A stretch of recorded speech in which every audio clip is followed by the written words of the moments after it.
What's up, guys? This is Crypto Leprechaun here. Just letting you know that we're going to have a special guest host tonight. Yours truly, 2 Foot Fred's going to be rocking the house tonight through Discord. So you will be able to hear him live here just in a little bit. He will be on here live. And I am going to, real quick, make sure that you can...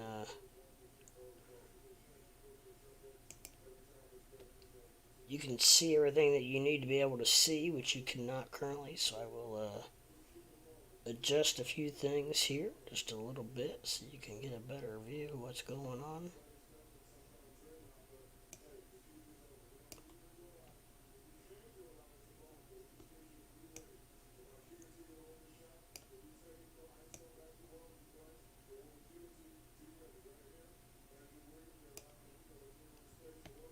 There you go. There you go.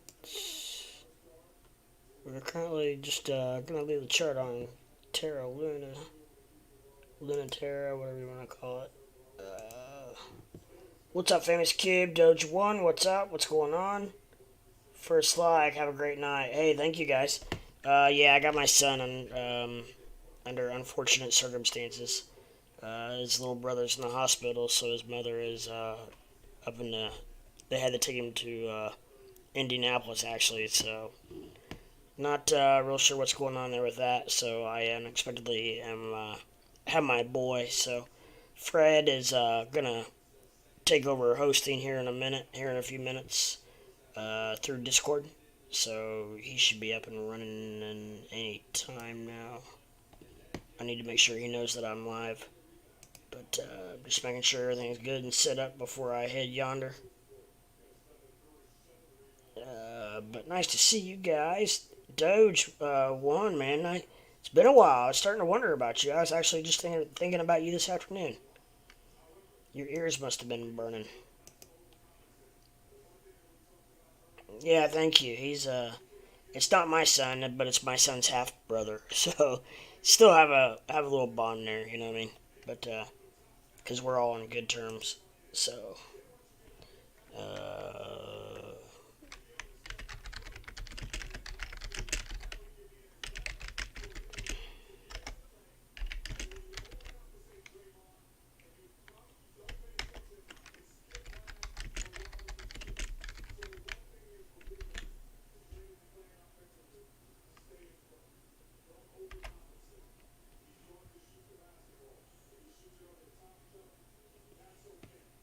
algo going up.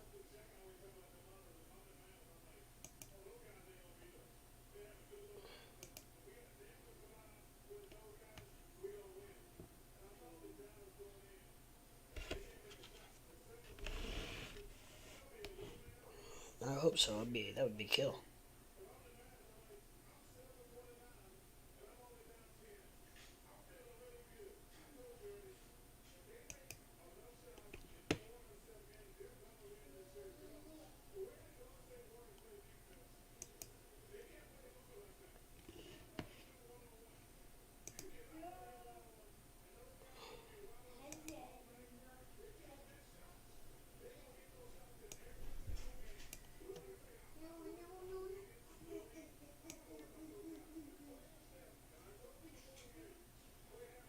Alright, guys.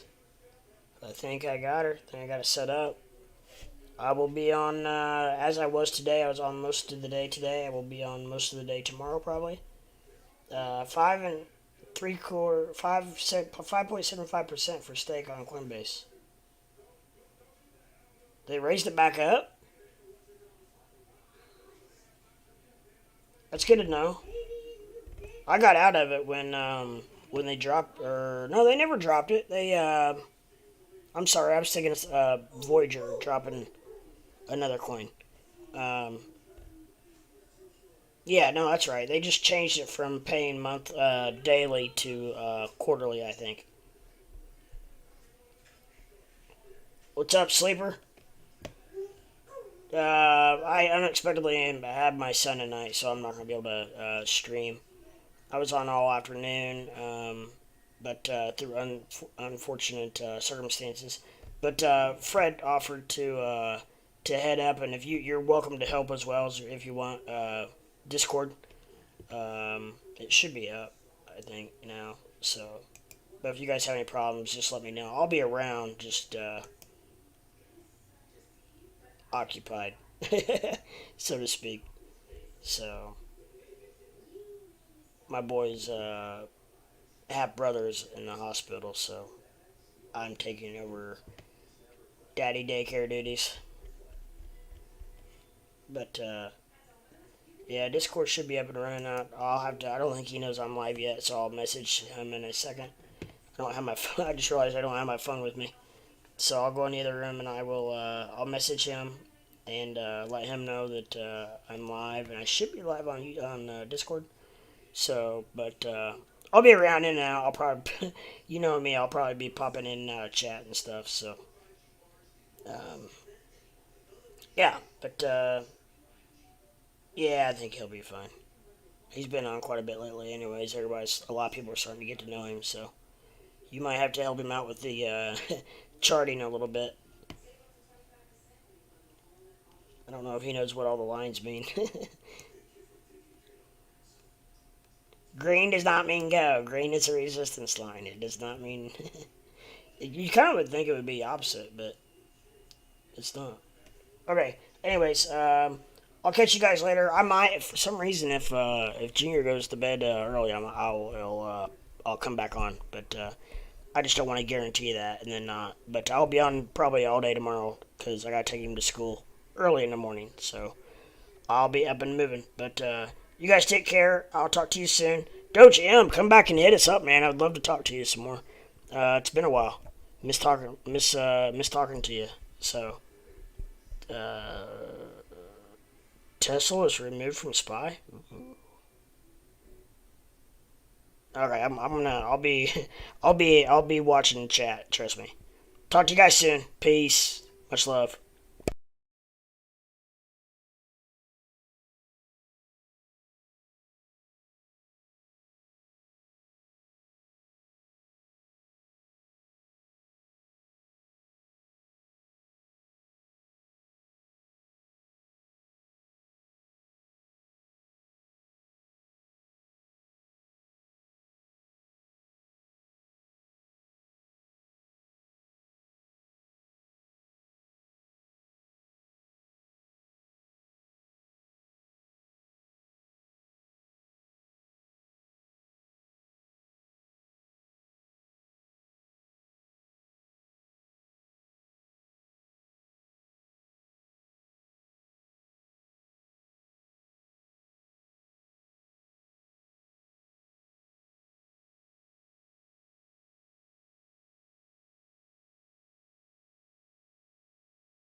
I'm here, guys. I was just trying to figure out how to mute the YouTube stream from my on my phone and not mute Discord, but I've got it up on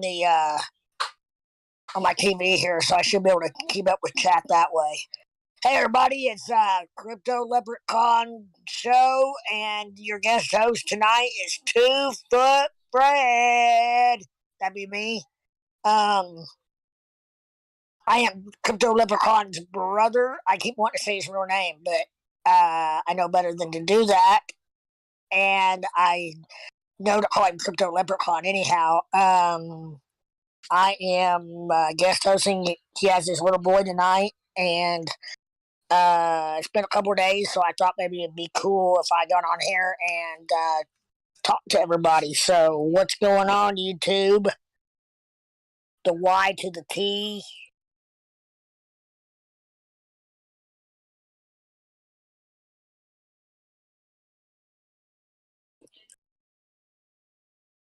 What's up?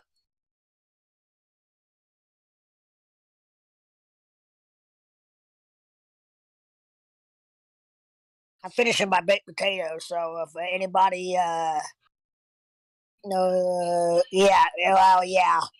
Hey, Pepin, how's it going? Yo, Sleeper, Crypto Sleeper. Anybody got any interesting trades going on right now? Any, this, that, or the other thing? I got some interesting things to bring up here after a bit. I want to ask everybody what they think about or what if they know anything about it.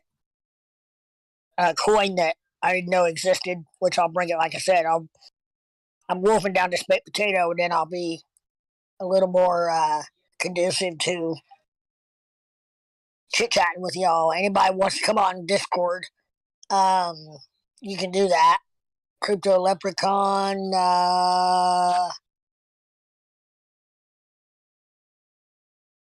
Live stream, which is his channel is his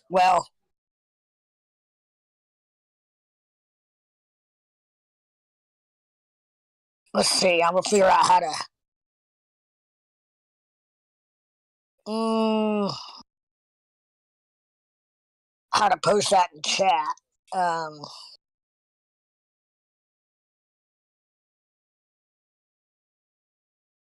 he should have it somewhere on his. I do not know about Tesla being. I don't know about Tesla being removed from the S&P 500. Is that true? And if so, why is that?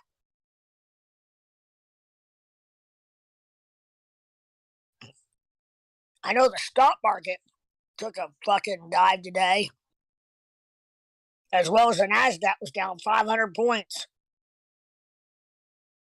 The Dow was down 11 something, 3.5%.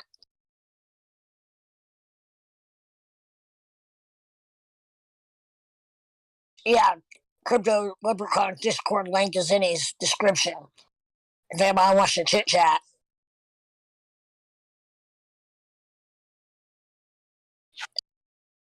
Probably those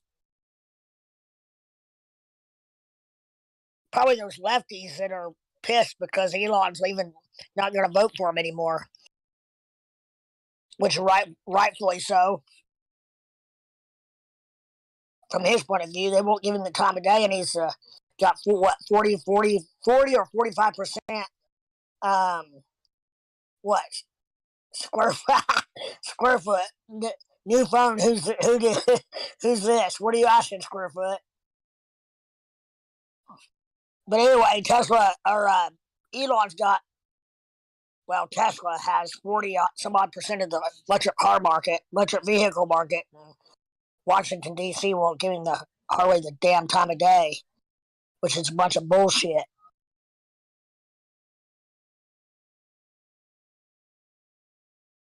I got probably more of a foul mouth than Leprechaun does. Just FYI, everybody.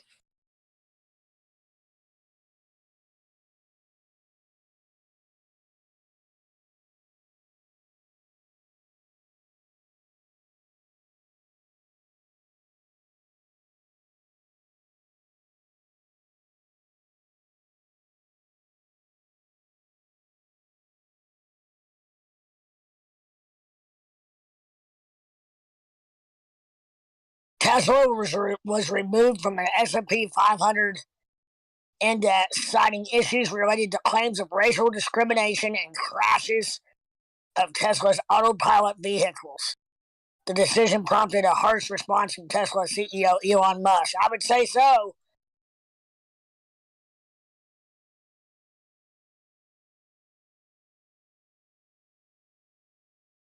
Yeah, it is a bunch of bullshit. And I'll tell you what, there's a lot of people out there that are going to go the way of the Elon. And liable to, the red wave that the nation's going to experience is coming. By the way, I'm quite a bit more political than Leprechaun is as well. So, I'm not even close to white supremacy, but I am conservative, economical. I'm conservative as far as finances go and everything else. I'm somewhat libertarian as far as from a standpoint of social issues. I basically just want, which this is libertarianism, is for a person just to want government to leave them alone, let them do their thing, let the market decide all that, and that is libertarianism.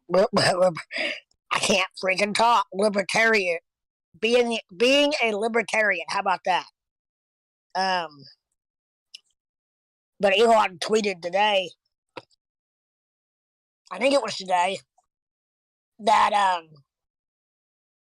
he was going to start voting Republican because of the craziness going on in the Democrat Party right now. So,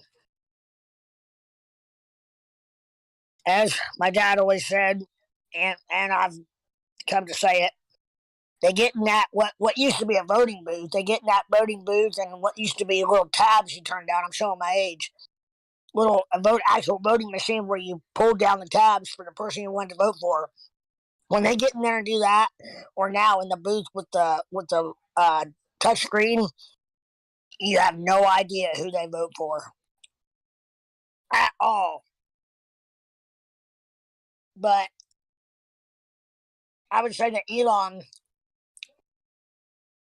was trying to make a point, which he probably did, which is good. Same way, do you guys think that Elon's going to follow through? Or, well, I know why if he doesn't, I know why he's not going to follow through with the purchase of Twitter, because Twitter fudged the numbers, which is not something that I'm guessing that's not a first, and not a first in Silicon Valley for the numbers to be fudged. But and something this big, something that's going to go private,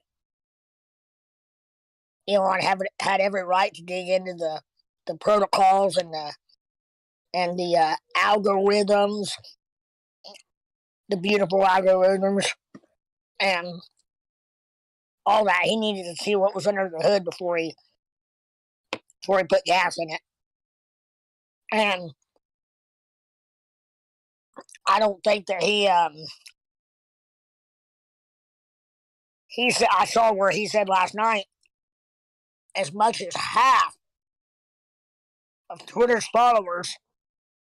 Twitter's subscribers are bots. Now, I don't know if I heard that wrong or how much there is to that, but excuse me. I know Twitter stock was down to $36 a share earlier today,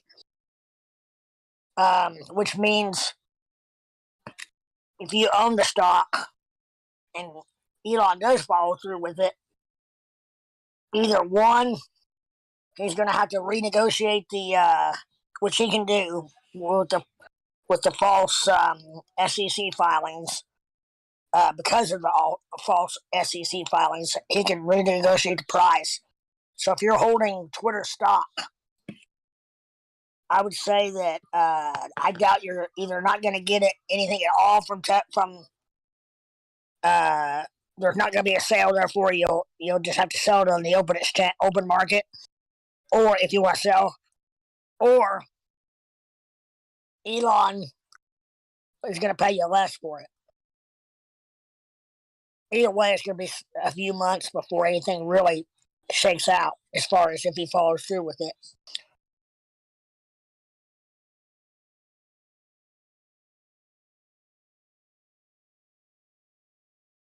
That's the thing about any business. When you,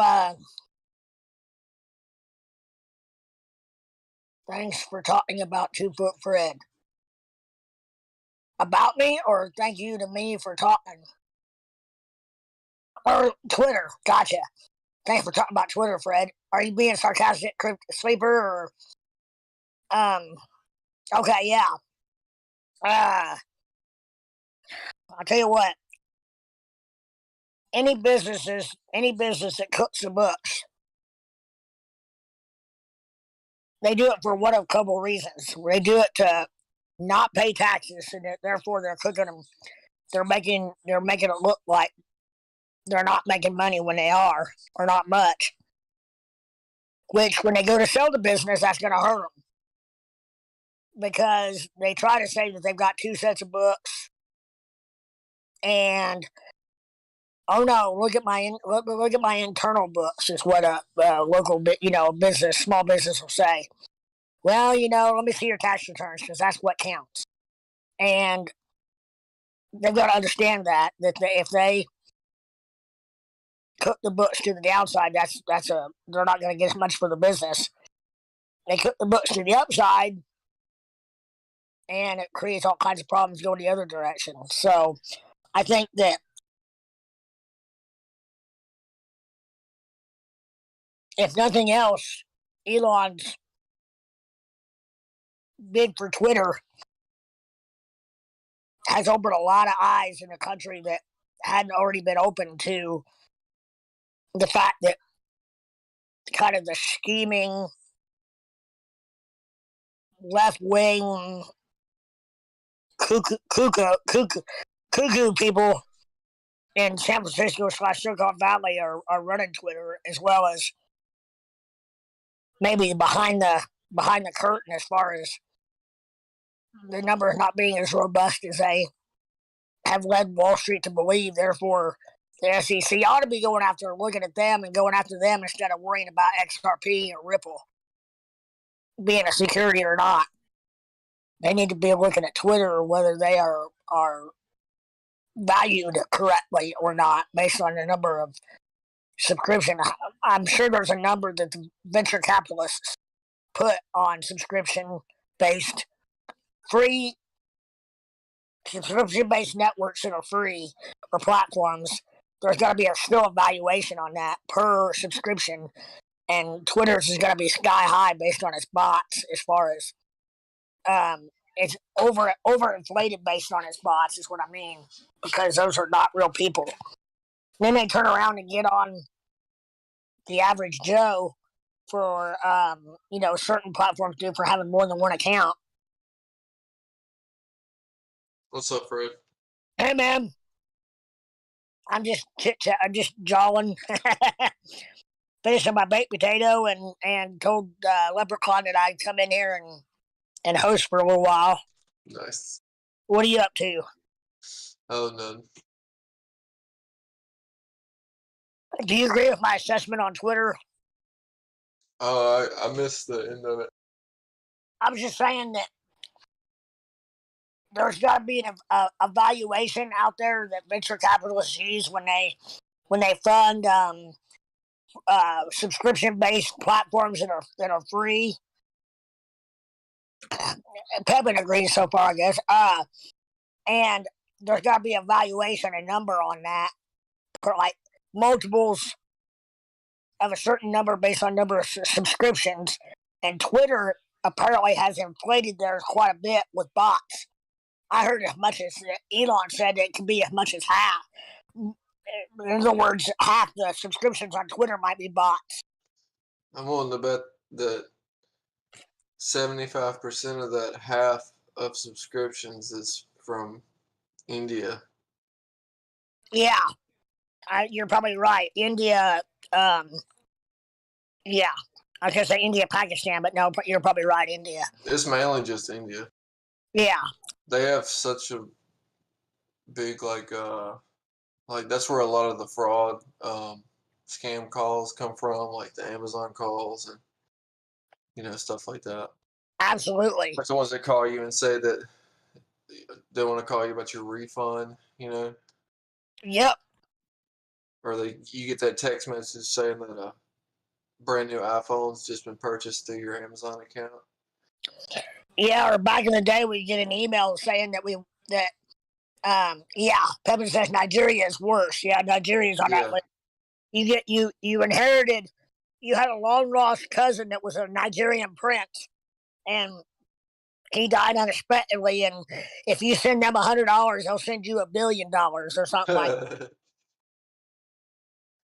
I mean, the sad part is that scenario has worked at least a few times, or they wouldn't be doing it.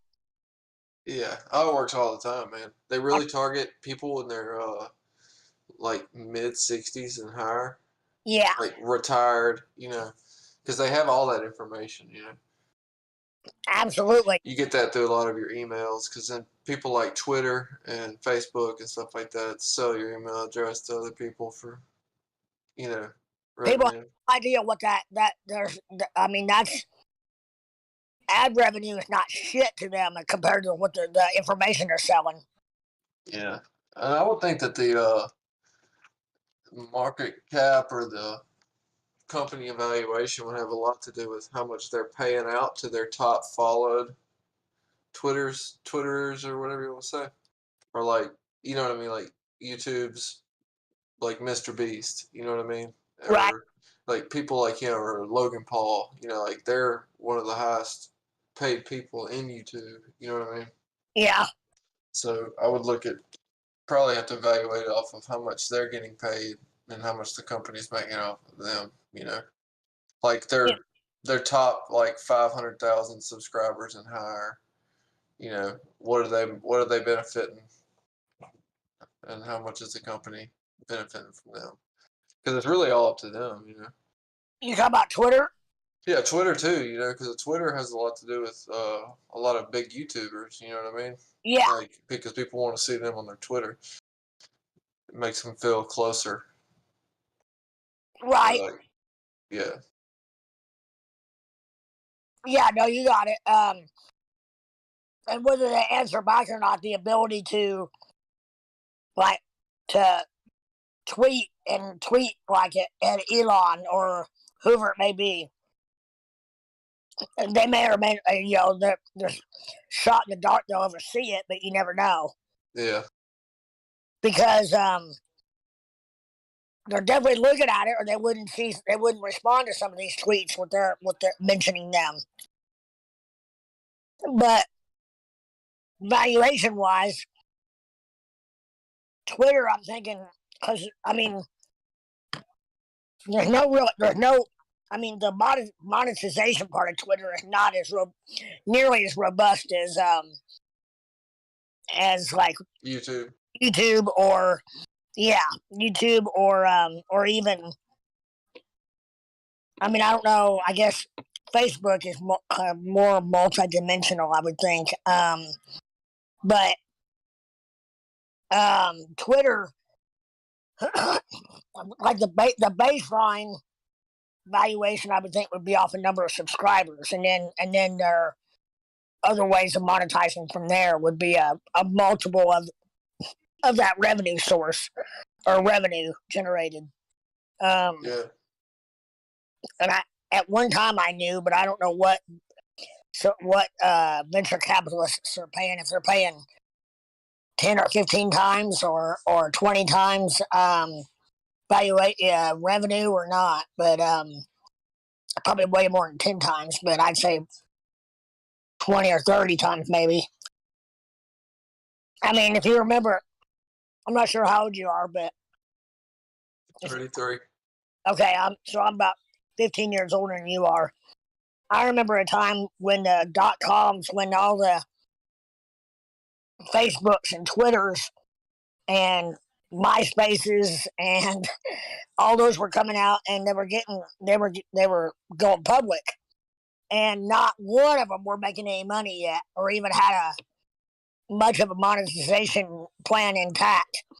But yet they were getting multiples of some number, and going public, and and ran for a minute before they were even able to show any kind of a what you would call profit, let alone revenue. Period.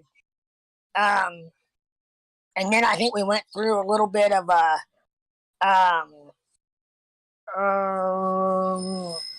yeah. Somebody said in chat, Elon said, "Show me proof, or we're not moving forward." Yeah, I don't blame him.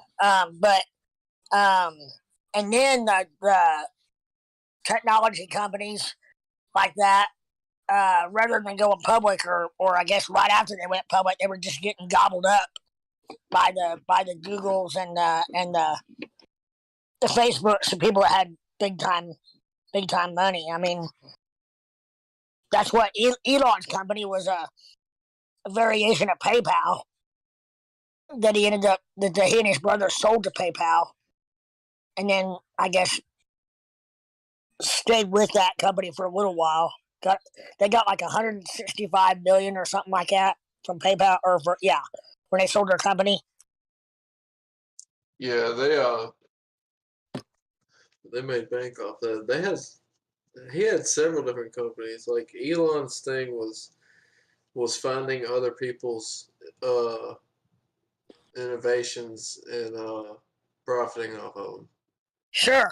Because he would take like people who had sound ideas, but had poor investment qualities. Like Yeah. they would, they had a good product, you know what I mean, but they just sucked at business. So he would come in, take the company over, and then he would, make Kind of bank. what he wants to do with Twitter a little bit. Yeah, basically. I mean, that's his thing. Mikey K, this is not Leprechaun. This is his brother, 2-Foot Fred. Chop, chop, chop. Sorry, go ahead, Squarefoot. Do you remember? You were talking about the .com bubble. I read a lot about it, and it like kind of reminds me. I mean, it's honestly like what happened when like people invest in a coin before it comes out. You know what I mean? Yep. It was like people were just buying these internet companies and they were investing heavily in them, and they did nothing. The companies it was just a pool of money basically and an address. That's all it was. Correct. Yeah, and I mean there were some. I had options in I think it was AOL, believe it or not, at one point, or Amazon. One of those I still consider, in that overall technology umbrella, and just got slaughtered. Yeah. In like 2002. Yeah, something like that. Yeah. Yeah, I was trying to think, using a benchmark in time. Didn't it take it? What year did the bubble pop? Because people were freaking out about 2000. It wasn't 99. No, I thought it got 2000 was, the deal with it. Was the Y2K was going to be supposed to be an issue because of the computer. clock. What's that? Like the clock and the computer, it was going to throw Yeah. everything off. Like all the systems, there's some crazy because the clocks didn't go that far or something like that. Yeah, because when it turned over, it would think it was 1900. They were right. And it was going to go backwards. Yeah. Well, they thought that it would just like be like a car, It's just another number, Right. But not everybody at that time was on the internet. See, if you were, on the internet, you got on and got off. Your computer wasn't connected. Like I had dial up in my. I remember it now. I was like, I was old enough to know how to use it, because like my generation is the ones that grew up learning the computer, Yeah. Yeah, I remember when I was in 4th grade, which would have been 1984, four-ish, four and four, 5, something like that, 84 or 5, and we had one Apple IIe or 2C, whichever it was, and for the whole elementary school, K through 6, and your teacher had to request that he or she had to basically pre-order the oh damn it, basically put the class's name in, and you could have it for like a day or a couple of days, and then it had to roll back out on a rolling cart. I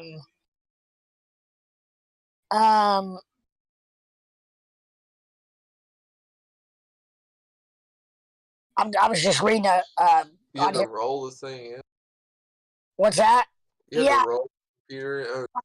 It was on a cart, like a vibrate cart. Yeah, and it was strapped to it, and that's the way our TVs and VCRs were back then. Yeah, mine were like that, the TVs and VCRs. Yeah, I remember that, and then like the you had the copy notes off the projector. Yes, yeah, the good old overhead projector. Yeah. I remember the newspaper thing. Remember you could blow up the newspaper in the library. Yeah, you're talking about the microfiche. Yeah, it's like it. You could zoom in. You looked at the screen, it would just zoom in really in depth, and you could read in newspaper articles or things going way back. Yeah. where they had scanned them in and made the microfiche, which is basically like a slide of the whole thing. I mean, yeah, that's right. That's what you've never done a research paper until you've done one having to use all that. Man, I couldn't even remember what those were called, but I remember them.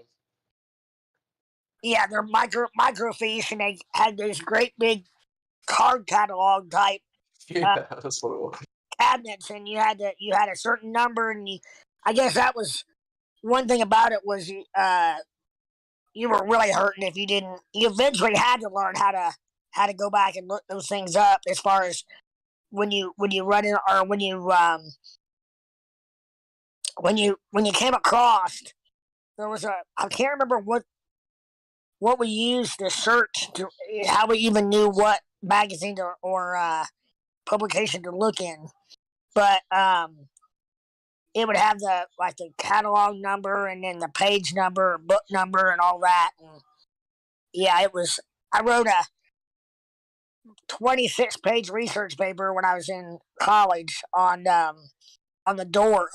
Jim Morrison, actually. And it was Jim Morrison before, during, and after the Doors. It only had to be 13 pages, but once I got rolling on it, it flowed. Mikey K saying he's playing poker, just chopped a pot. I'm not a poker player like Leprechaun is, but I appreciate you chopping the pot for sure. Fibonacci, thinking about doing another short position on Twitter. Yeah, I was thinking about that myself. For me, all positions are short. Short-lived. When you're 2 foot Fred. Oh, yeah. Tell me about it. Short-lived also. I mean, I was in Discord earlier saying that when is Let back? Mikey K's like, when's Let back? Probably be tomorrow at this point. He has his son tonight. And I'm on here for a little while to kind of keep things moving, or just to, because I like to hear myself talk or something like that. He's on tomorrow morning, he says. He's still here. He's in the car. Oh yeah, he's in the shadows. He had to, I guess, at his house, word of the day that somebody liked to say the word shit at his house, and he had to constructively teach this person why we don't say shit all the time when they're 5 years old. How many drinks, Fred?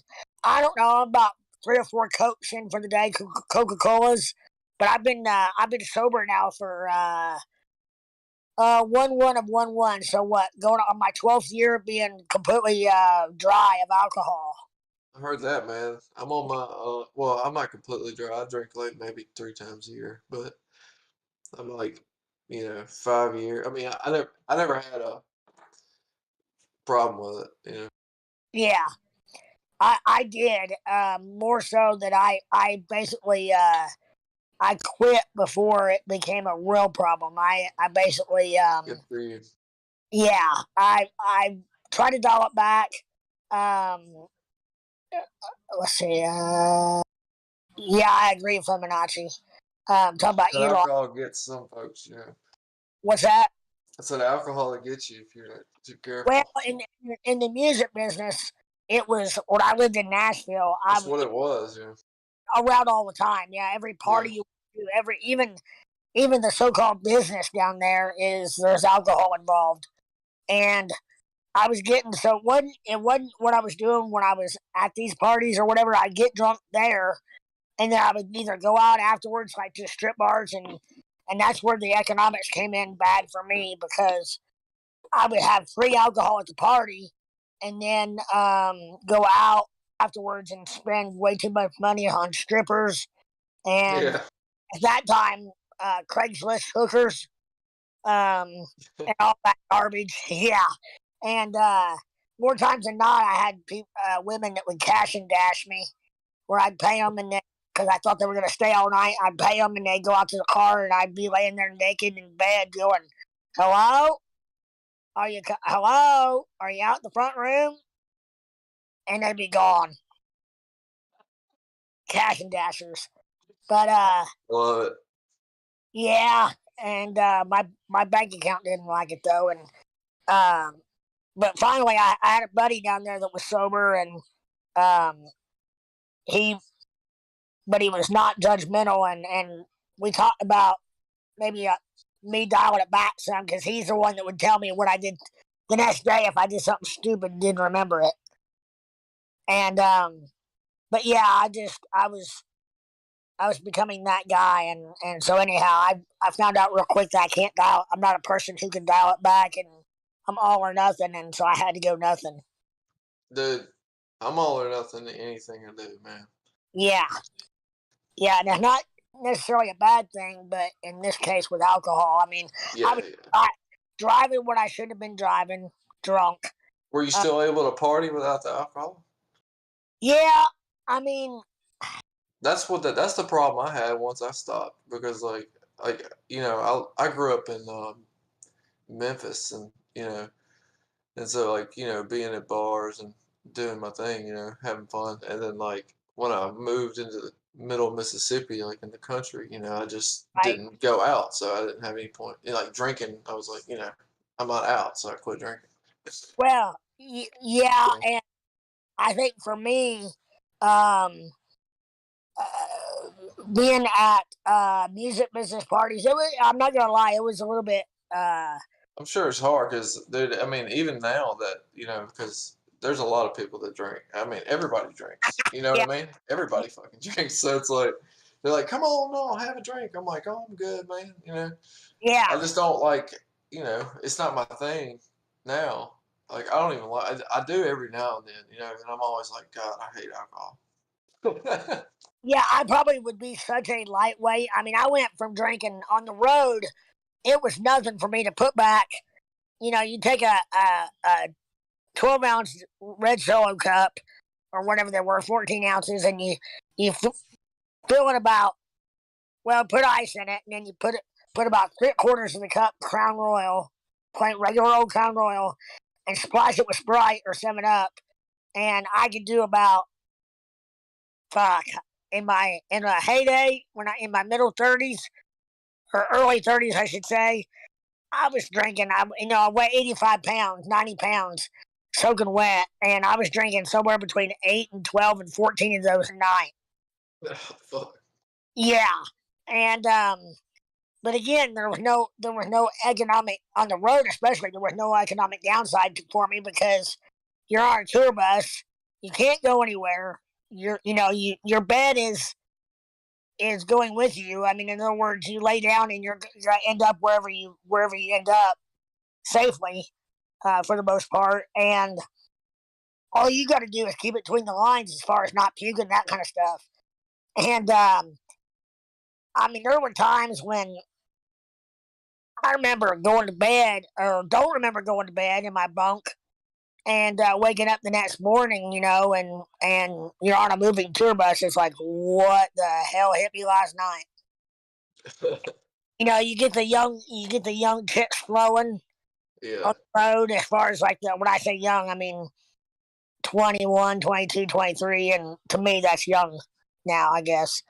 But and so you drink with them, and yeah, it just turns it. But then my issue was that party did not continue in Nashville. In other words, everybody goes their separate ways, and time at home is a commodity as far as I was wasting time at home by going out. In other words, my binges started getting too close together, and it scared me. Yeah. But I did, and the other thing is I didn't want to wake up one day and have to have the shakes and have alcohol to function. And I know people that are like that. Where if they don't have a drink, it'd be like somebody else not having. Like for me, that addiction for me is sugar or Coca-Cola or caffeine. I'd say, if I get up and don't have one of those couple of things, either caffeine or sugar, that I probably am relying upon those to function somewhat. But I didn't want to be that guy with alcohol at all. That night, I probably dodged a bullet more times than I even want to know. As far as I never got pulled over, I never. It was a few close calls in the driving from a standpoint of should have gotten pulled over. Or, thank God I didn't didn't hurt anybody else or myself as far as driving goes, as far as collisions and whatnot. But yeah, it was a wild time in my life. Let me tell you. But Yeah, I can only imagine, man. I mean, when did all that start to happen for you? Like, how old were you? I was probably. Well, I got into music business when I was shortly before I turned 30, and but I was in the What? music business quite a few years before I kind of developed that the thought process of the alcohol scenario. And I lived in Nashville. I don't want to say by myself. What I mean by that is I had an awesome network of friends in Nashville, but nobody from my hometown, no family in Nashville, and nobody from here there.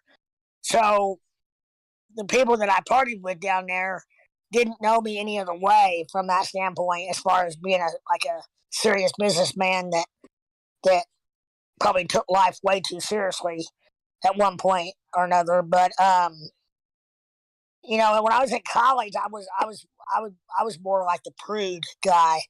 I was a guy that went to bed early if he had something going on the next day, school wise, and was yapping at my roommates to all shut the hell up.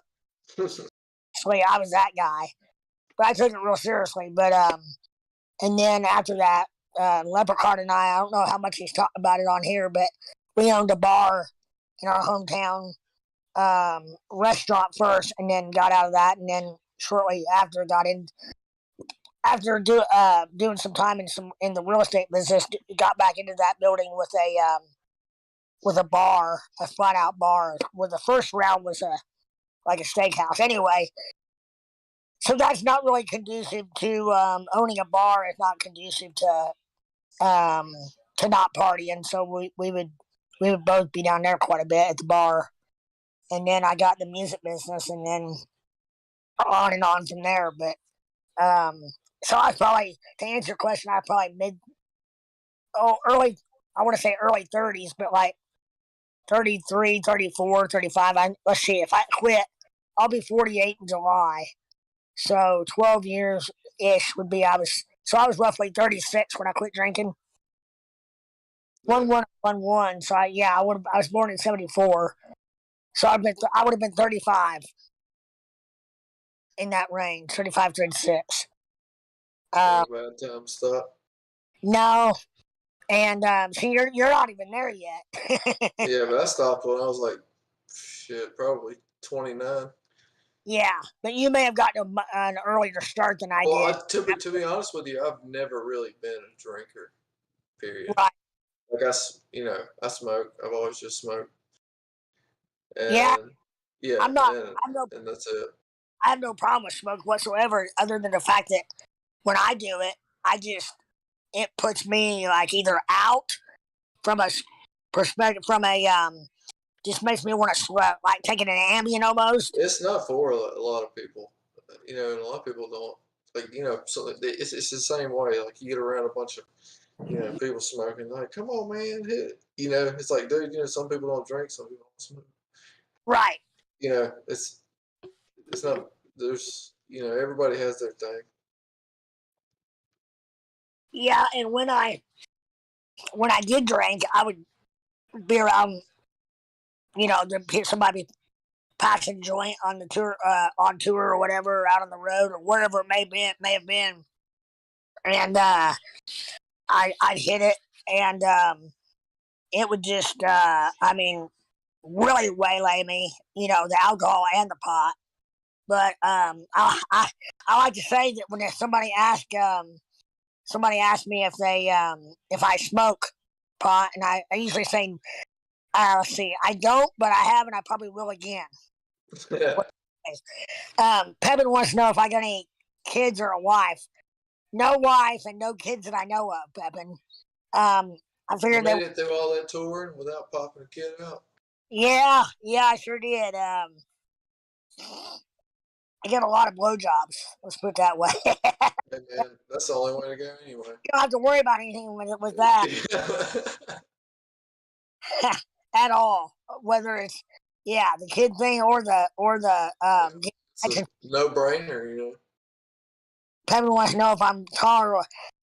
Yeah, Pevin, I leave 3 tracks in the sand on a nude beach. He wouldn't know if I was taller laying down also. And looks like a snake's or a lizard's been walking across the beach. You know how I make my manhood a foot long? What? I fold it in half to make it a foot long. But yeah, I just pot intrigues me, and I think that I have smoked some that or had an edible that was obvious or apparently a better or a different type of a different strain that was meant to do something other than what I was, I guess used to partaking in, as far as like within the last, I probably haven't smoked pot in over a year maybe, but honestly, the edibles are awesome.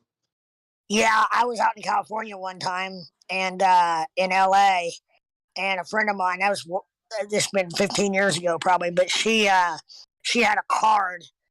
It was at that, I don't remember.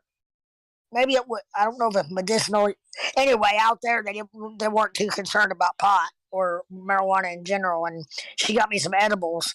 And I just remember sucking on a Jolly Rancher that flat put me on my ass.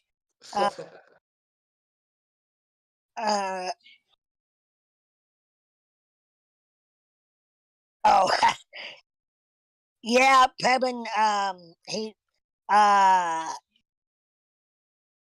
let's just say that the payment business kind of, I guess, primed me for this. Well, Leprechaun's doing real good, considering that he didn't have a lot of any kind of media training or anything that I was into hot and heavy pretty for a long time, and so it's kind of like riding a bike. Yeah. Pepin just said that he wanted to know if I was going to host more often. That he was half kidding about it, but it's all good. Leprechaun has come even since you've been listening or around Square Foot, he's come miles as far as his um, talking on the mic and the YouTube thing, or live, I should say, the live stream. Oh yeah, it's man, and it's a weird feeling at first, Yeah, and he was just. And I can imagine how he does it, because this is show, being having to. I mean, he's the host. You know what I mean?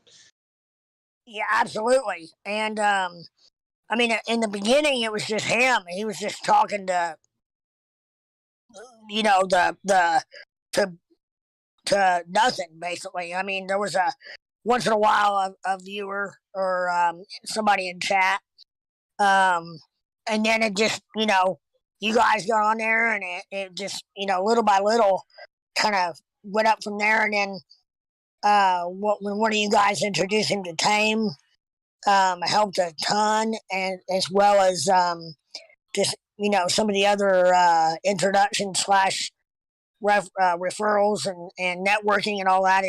It's awesome.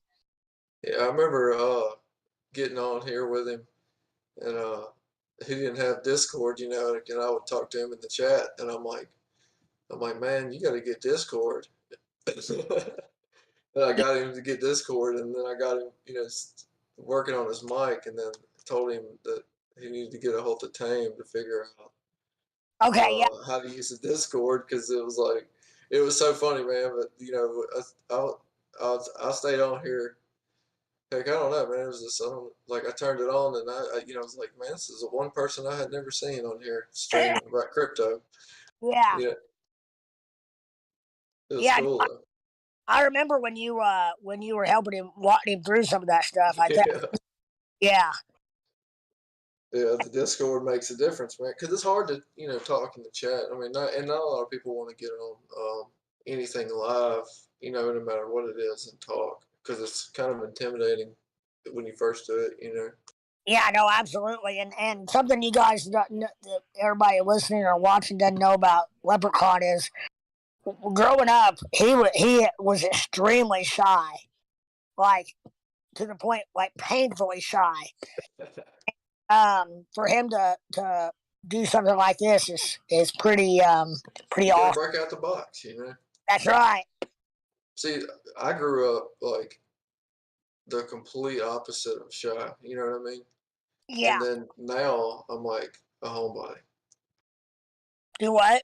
I said, and now I'm like a homebody. Yeah, and I'm the same way. I mean, now Pepin says he's not shy no more. No, he's not. But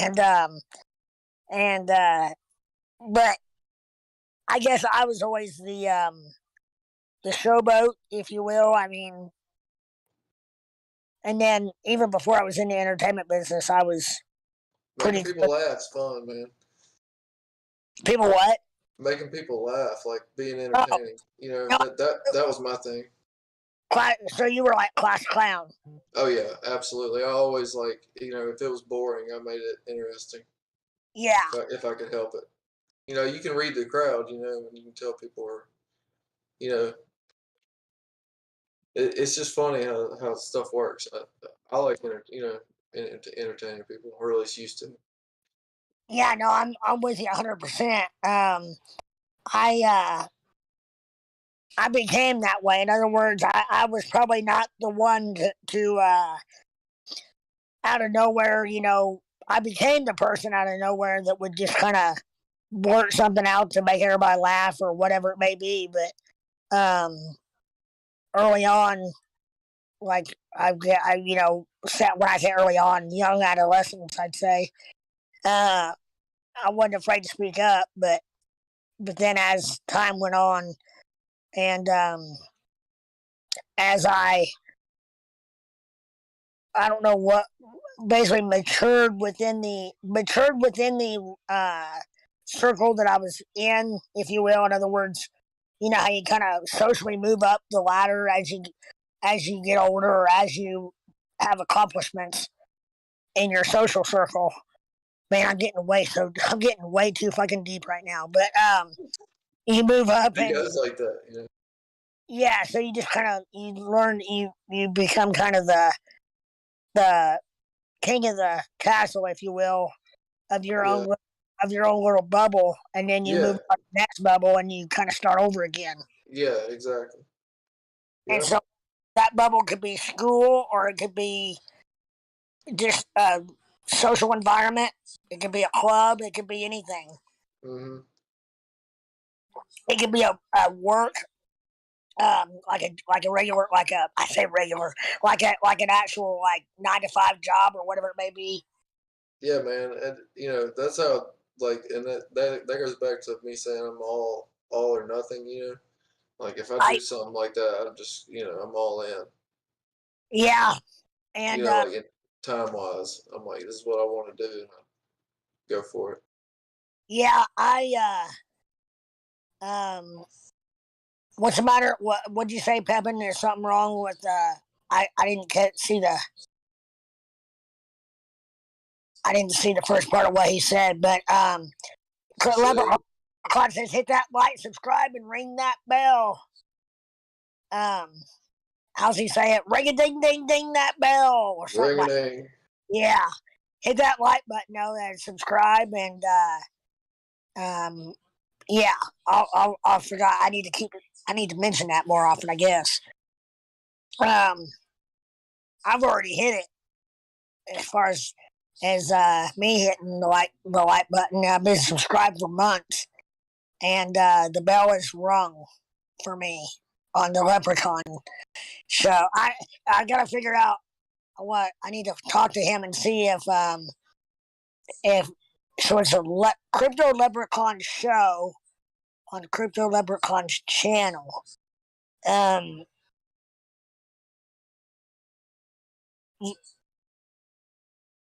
so I guess he's calling it the Crypto Leprechaun show, but that's what I called it tonight. I got on here, The but crypto leprechauns. It's the crypto leprechaun show. yeah, That'd be follow you funny. You need like a game show introduction. right. Yeah, All of a sudden, a bull jumps out like a little thing. That needs to be your intro. A bull jumping out, like when the football team comes to the paper. even funnier, a bull jumping out with Crypto Leprechaun riding the bull. Right, running over a bear. That'd be hilarious. And then smacking around like headbutting the bear. Get the cowboy hat on. You're like roping a bear. Yeah, save a horse, ride a bull. Yeah, I feel like I saw y'all one time You can in do what? Memphis when you were with them. Yeah, we played the pyramid with McGraw, I think it was, maybe. We opened for McGraw at the pyramids, and then we opened for somebody else over there. And then I'm trying to think of what other venue we would have played in Memphis. Did y'all do that downtown outdoor? Uh It's like an outdoor. What is it it, called? we did Louisville. It was called 4th Street Live in Louisville. In Louisville. But I'm thinking we did something at like on Beale Street or something in Memphis. Yeah, because that's where I feel like I remember seeing you from. Quite Because it's possible. funny when Lep told me that you were his brother. I was like, oh, that's hilarious. I'm like, what are the odds? Running into you. That's great. It's funny, man. The world's small. Hell, somebody was on here the other night in the comments, and we grew up like 20 miles apart. It's just funny. It is wild. It is wild, and traveled as much as we did, as much as I did. Um, it becomes that much smaller as far as Yeah, um, you know, yeah, just having reaching, you just appreciate being somewhere. When yeah, you no, travel a lot. yes you do, yes you do, and not as much now as when I did travel quite a bit, but when I was on the road all the time, man, any time at home was just like I said, a commodity. Yeah, It was cherished. The best food in New York or Boston is what he Pepin says. Where's the best food in New York or Boston? There's in Boston there was a restaurant called the Book. The Book, not the Book Cave, the library maybe, or the Book something. And it was amazing. It had unbelievable crab and lobster and all that seafood stuff. It was unreal. New York City, I don't know. Um, things turn over and come and go. I mean, I've been to some places in New York City, but nothing that I can really, that stands out from a standpoint of popping off with a name. But that's one thing about it. Being in the entertainment business the way I was 99 point whatever percent of the time I was on somebody else's dime, and got to eat some really awesome meals because of that, and do some things that I like to say I had a lifetime of lifetime experiences. Right. And just stuff that I never in my wildest dreams thought would have been doing, and Right. very very unique situation from a standpoint of not just being in the entertainment business, but being in the entertainment business with somebody as forward thinking and as I guess I can't think of how I want to put it, but basically John and Kenny, Big and Rich, were extremely they well rounded is what I'm looking for. Well rounded business. We had friends that were in all genres across music, across just entertainment in general, across politics, across sports. I mean, Nick Swisher ultimately became a Yankee after Cleveland and a couple other teams, but I met him in Arizona when they were out there for spring training. He was out there with the USA baseball team that went to Japan, I think it was at that time, to represent USA. And it wasn't really the Olympics, but it was just the baseball deal. And met a bunch of guys that night out in Arizona and at the Ritz Carlton. And that was the thing, we because of John and Kenny's. I mean, they pretty much very rarely did they stay at a different hotel than what we did as far as the class or the luxury part of the hotel. They always wanted myself and Troy, Cowboy Troy, and anybody else in the production capacity, if you will. I mean, I was in that weird spot where I was, John Rich is one of my best friends, and at the same time, business is business, but yet, I was lucky enough that he footed the bill, basically paid for a lot of things a lot of entertainers don't pay for, as far as wanting us to be around to be able to pal around, kind of be in his entourage, if you will. No doubt, man. For a better way to put it. But yeah, and I crypto was not around, or I'm sure it was, but I wasn't really aware of it. For the longest time, I thought crypto was the only thing I knew about it was Bitcoin and the dark web. That Bitcoin was the way you paid for things on the dark web, and the dark web was someplace you really didn't want to go unless you were looking for body parts, social security numbers, credit card numbers, or something else really bad. Yeah. I don't even know if the dark web. I know they caught a couple of the big people in the dark web. I don't know if it's still around or not. Oh yeah, it's still around. Yeah, but I wonder what. Last time I looked, Bitcoin was down a little bit. Nothing compared to the Dow today, though, or the Nasdaq. I'm going right now to look and see where Bitcoin's at. Okay, it's bounced back a little bit. It's 29,134 or something like that. Yeah. Don't hold me, but 29 something. I got a couple of bots running that are just kind of floundering, if you will. You ever heard of a coin called TXA? Mm-mm. I think it's a newer coin. I did one of those damn impulse Mm-mm. bots on this coin that right now is trading at $1.23. It was about, well, my entry price was $1.98. Yeah, and I'm down $38 is what I'm down in a $134 bot investment. I've done Me and 50. you are a lot alike, man. What's that? Me and you are a lot alike. Yeah, I know because Crypto Ape was on telling me I should, which I'm saying this with all due respect as well as saying that he's correct, but I've yet to do it. He said I should ask me if I wrote down my trades, and I'm thinking, hell no, I trade too much to write them down. Yeah, I do too.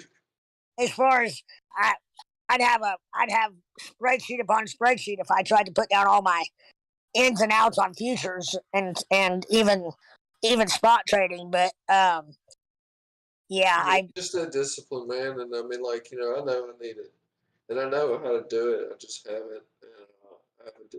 I don't know why I don't follow the rules that I've learned. yeah, I'm the same way as far as the rules thing go, and it's been a that way of thinking can be a blessing and a curse Yeah. for sure. And I put too much onus in thinking that like my account, like KuCoin, for instance, I put too much value to them keeping track of everything. And I know someday it's probably gonna bite me in the ass, but right now, if I was trading, which I know I shouldn't think this way that a trade's a trade, but I'm trading, peanuts compared to what a lot of people trade. And if I was trading bigger money, I might probably not, but I might keep track of it better on my end. But even the way I look at it is, even if I keep track of it, even if I find something wrong, am I really going to get a hold of anybody at KuCoin to help straighten it out? I don't think so. No. I mean, it's mainly just keeping track of your wins and your losses. Yeah. You know what I mean? Like, because when you see it on paper, you look down and you're like, well, shit. You know, it kind of puts it into perspective. I used to do it where I would I wrote down my coin count when I scalped Doge. Whenever I used to do that, and I would always write down however many coins I had before and after each set. You know, every single time. So every time I sold and I bought back in, you know, if I didn't have more coin, that was a failed trade. You know. Yeah. Because I was all out, all in every time. You know what I mean? That's how I would judge my win rate. You know. Right. Yeah. No. Absolutely. And my trades. You know. Hey, Dominica Provincia. Crypto Peter. Leprechaun has his son tonight, and I'm his brother Fred, and I'm just on here kind of guest hosting at the moment. Not kind of, I guess I am guest hosting. And he'll be back on in the morning. But yeah, I'm on here for a little while anyway until Leprechaun hears something he doesn't want me to say and boots me off. No, or until I guess run out of things to say, which that didn't happen very often. But I wish I could find that. I've been forever and ever and ever since I knew about the bots and stuff. I've been looking, or even to scalp. Been looking for that perfect coin, but it seems like one of them will be okay for a little while, and then it'll move along its way, whether that's up or down. and the scalping opportunity or the bot opportunity just doesn't seem to hang around for very long. I don't know what, and it seems like I'm not patient enough apparently to run bots. I try to be, and then when I hang in a bot too long, then it seems like I end up down in it some way or another, and I'm not patient enough to write it out, or it's a futures bot, and I don't have the luxury of writing it out. But I almost feel like bots are like they're a a house bet. plan. Yeah, they're like meant to take your money. Yeah, I mean, don't get me wrong. I've been up considerably in a bot before, but then Me too. I don't get out at the right time, and I just think it's gonna. To me, the futures bots tend to make more. Yeah, but you got that damn. I've been liquidated in one of my $50 future bots, and I was like, damn. And it just went down. It didn't even stay down there. It just went down and freaking liquidated me. Yeah, probably too much leverage. Well, I can't remember what it was, and then I had another futures bot that ended up doing pretty decent. I ended up making $5 on it, which is more than I had made in a minute on bots. What did I make that on? It was either Doge or something else. That I made $5 on, but I don't remember what I was gonna say. Something along those lines. But then I was in another bot. Might have been Ape or something else that was doing phenomenally well, and then next thing you know is you're down. I was down. Yeah. I mean, it's just all about entry point. It is. Well, but yeah, entry point and parameters as far as how many grid or how many. I'll tell you right now that if you want to make like better returns on a bot and you're trying to find something that's volatile, yeah, do the spot grid and then make your parameters really tight. You know what I mean? Yeah. And with a decent sized bag. Okay. And then have your profit and you want something that's moving, pretty significantly. 3% at least up and down every 5 minutes or something. Yeah. You know what I mean? No, absolutely, yeah. And then you can put your buy and sell, like your grid where it equals where it'd be around like a 1.5 to maybe a 2.5% profit rate. You know what I mean? And with a decent sized bag, it's buying and sell, but because your parameters are so tight, like right now I have one on Luna, and Right. let me just pull it up. It's made $7 in the last 2 hours. Oh wow, that's awesome for a And bot. I'm only down 9 now. I'm actually down 16, but the bot's making up for it. And I have my parameters from 3 to what was it? 3 to 1 3 to 1 7 is where Yeah. I'm at. And you can actually shrink that even more, and it'll do better. You know what I mean? And my profit rate is 0.7% to 1%. Right. Well, and it's doing 145,000 Luna per grid. Okay. That's a $560 bot. Okay. I've got a bot right now. I've got an ape bot, a spot grid ape bot that it's the parameters are 7.5 to $9.99. Yeah. And my entry point was 8.5297. So basically $8.52. What's ape at now? Ape right now is at 7.87. So it lost its, wasn't it at 9 something? Yeah, it was earlier earlier today. It was at 9. Oh, really? Today? Yeah, I think so. It's bounced around in the let's see. No, I take that back. The 24-hour high is 8.79, and I don't know when that. Let's see. Every time I touch ape, I get wrecked. Yeah, Ape is one of those love hate with me. I mean, I I know. I made some money on Ape, but I should have gotten out before I Me did too. on just the few multiple ways. But yeah, I know a lot of people got wrecked in Ape. I'm like that with 100x Bitcoin futures. Oh shit! You say you're like that with them? Yeah, I have a love hate with 100x Bitcoin futures. Yeah, I've gotten down now to where I'm at 25 is what I'll do. And I found the out that 25 is, I could put a bigger bag in there and not be as stressed out about it, yeah. I backed way off mine also. I've But been running. still high leverage. Right.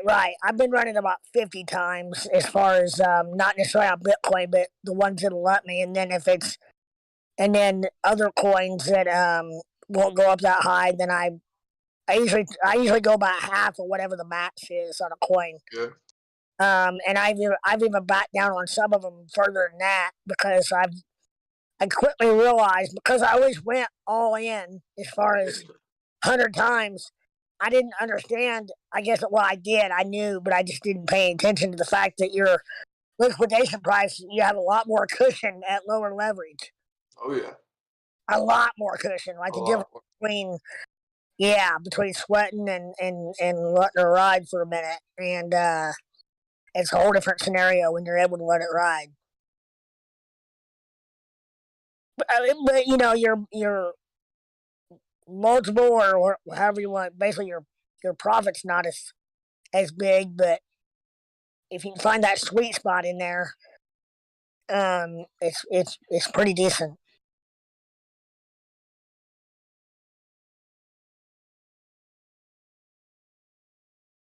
Yeah, you just got to find the channels.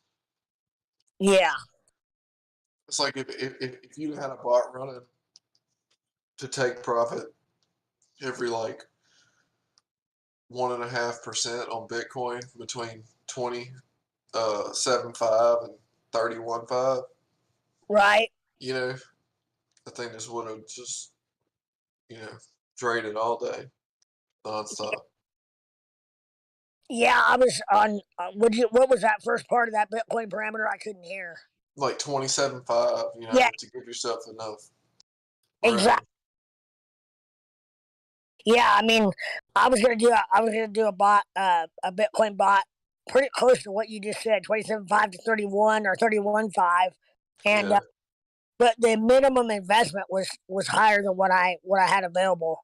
It, Yeah, they're just stupid. I don't mess with those. Like hell, Luna's expensive. In fact, you have to put. I mean, for an infinity grid it is, but I think the minimum on Luna, even spot grid's $400. yeah, and that's down from it was six and one time it was 800, I think. Yeah, I know. Down The from more that. that volatility goes up, the higher they jack the price up. Yeah, and you know how on the bots how it tells you what the volatility is on Yeah, the menu or on the list. Well, at one time, the and it was the most volatility I've ever seen on there ever on that list was I think Luna was at like what 12 or 1500 or something like that volatility. just on volatility. Yeah, yeah, 12 or 1500 number. Whereas the normal volatility is 100 whatever is 150 or even 80 is pretty high. Yeah, And Luna was like 1500 or something like that, 1200 or 1500. But it's like I figured that. I mean, Luna's trading sideways now. I don't know what it was or what it has been tonight, but all day is right around 1.5, I think. it's at 1.4 now, Yeah, but it dropped within the last probably 5 hours. yeah. I'm still holding about. It's at 1.47. Okay, I've got about 200,000 or 100 and a little less than 200,000 Luna that I'm just holding on to just in case it decides it wants to go up to that 1 penny or dime or whatever mark. Yeah. I'll be at least have some skin in the game, but I'm not. It's one of those things where my Luna is pretty much purchased and forgotten about. If I hit on that, awesome. If I don't, I've already already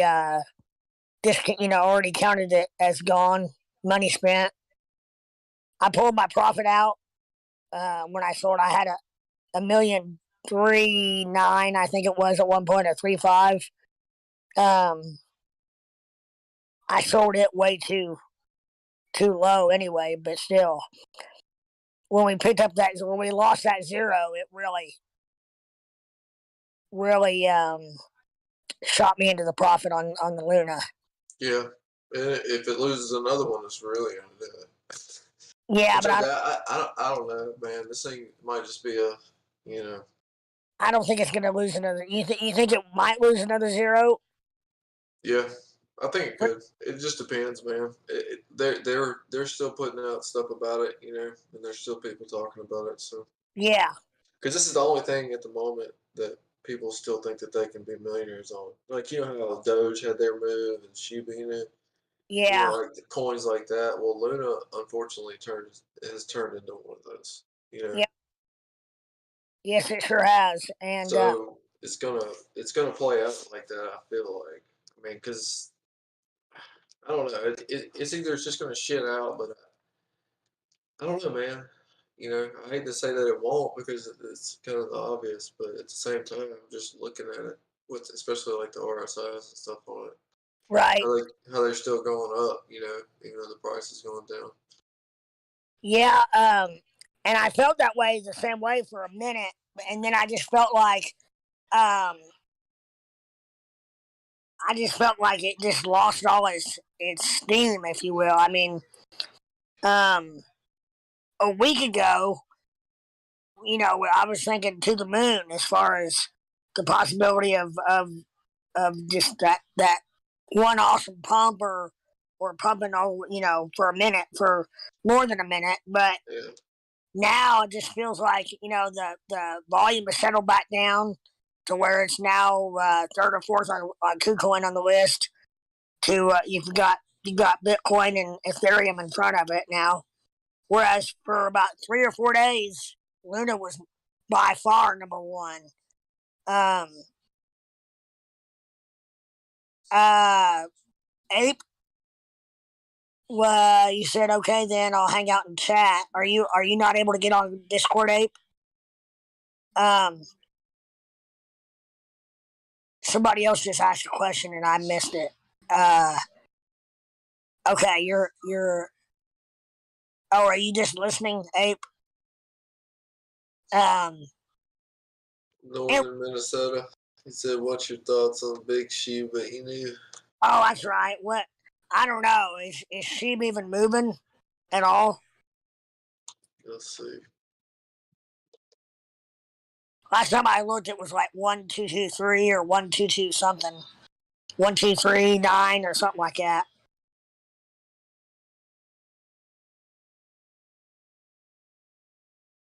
Abe, I can't hear you if you're trying to talk. Otherwise, maybe you're just in there listening in Discord.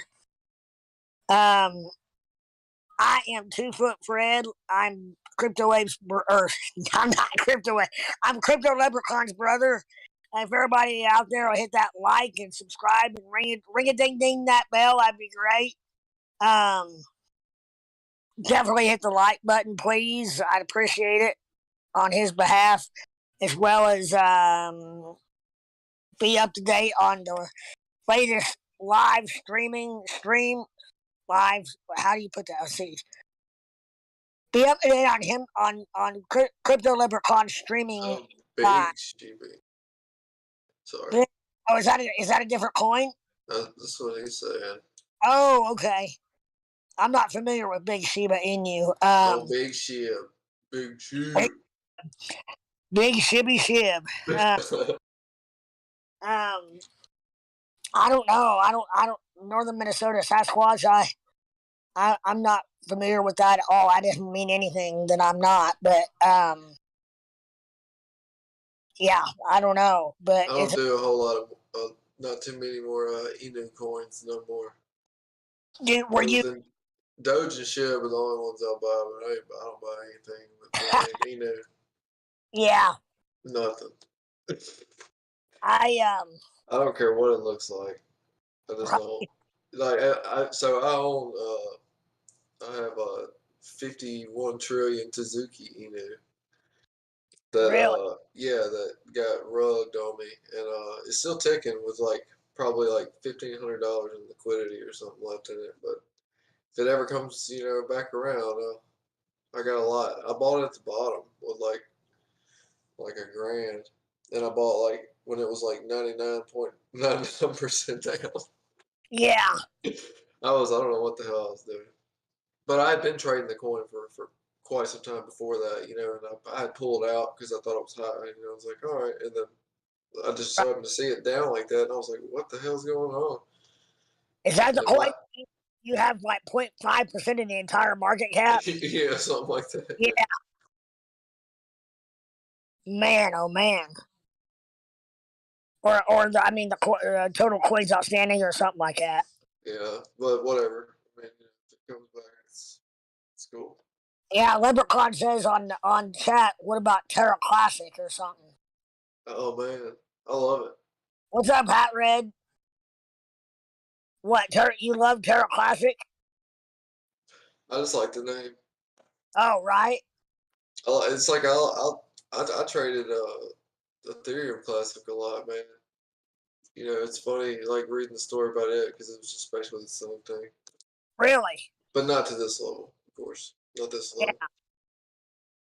You But know, and it just got hacked. And, a bunch of people lost no.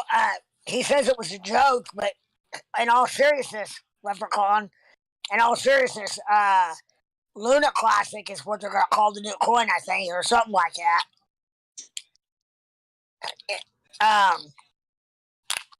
Something about they're gonna fork on a hard fork on the. You're gonna hard fork all the people who own Yeah, yeah, it. like yeah, stick it with a fork. All I'm done. But something about forking off the blockchain and Doing yada. the 1 billion, What's that? the 1 billion supply, 6,500 reverse split Yeah. thing. If the one something about if you're a current Luna before the crash, they're getting so much of it, and then after the crash and all that, I don't know.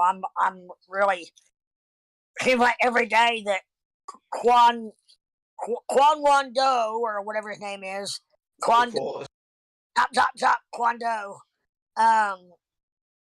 is coming. That is funny. I didn't even think about that. What's that? His name is Do Kwon, and it's like Kwon Do, like Taekwondo. Yeah, I exactly. didn't even think about that. Crypto Wando. Oh yeah, chop. Uh, have you met? Yeah. My name Ding Wong. First name Ding, last name Wong. Not Ding Dong, but Ding Wong. Ding Dong. Ding Wong from China. And may not be able to say that on YouTube, but Ding Wong. He liked crypto, but anyway, he let Mr. Fred come back now. Bye bye. That was Ding Wong. And then you got Jimmy Bobby. Hi, my name. By the way, it's Jimmy Bobby with 3 Y's. It's JIMMY BOBBY. Why not, Jimmy Bobby? I'm Jimmy. AKA Velvet Curtain. What's that?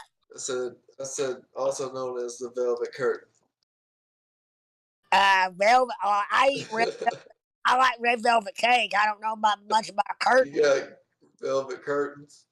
I don't know. Yeah, well, yeah, I got a velvet. Oh, I got a velvet Elvis. But I'm Jimmy Bobby the Bug Hunter. I hate the bugs. The bugs or the bugs? The bugs. The bug. I go out. I take my bug assault rifle and I go out hunting them bugs because them cockroaches are just they're one time I got my ass kicked by two ladybugs and a cockroach, and I vowed from then on forward that I was not going to let them bugs get the best of me.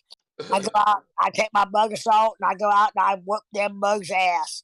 $29.95. Jimmy Bobby come to your house and take care of your biggest bug problem. That's right. Yeah. Minnesota says Sasquatch. Now that's funny. Yeah. Jimmy Bobby actually got. Do you know what the bug assault rifle is? Oh yeah. Okay. Uh, Jimmy Bobby put a thing up on TikTok, and the bug assault people hit me up, and supposedly they're gonna send me like a package of bug assault stuff. They got a revolver now that's pretty awesome looking, and some other stuff. But now Jimmy Bobby is a character I came up with that's my angle, gonna be my angle, or my. I guess I've done one video, but I'm gonna do a lot more on TikTok. And oh really? yeah, Jimmy Bobby is, and Jimmy Bobby the Bug Hunter. I didn't have an angle before. The Bug Hunter, BUGG, the Bug Hunter. You gonna get like a ghillie suit? You gonna get a ghillie suit, like how? I'm sure that's coming. You go in the park, you're just like, all of a sudden you just pop out, you're like, boom. That's right. Yeah.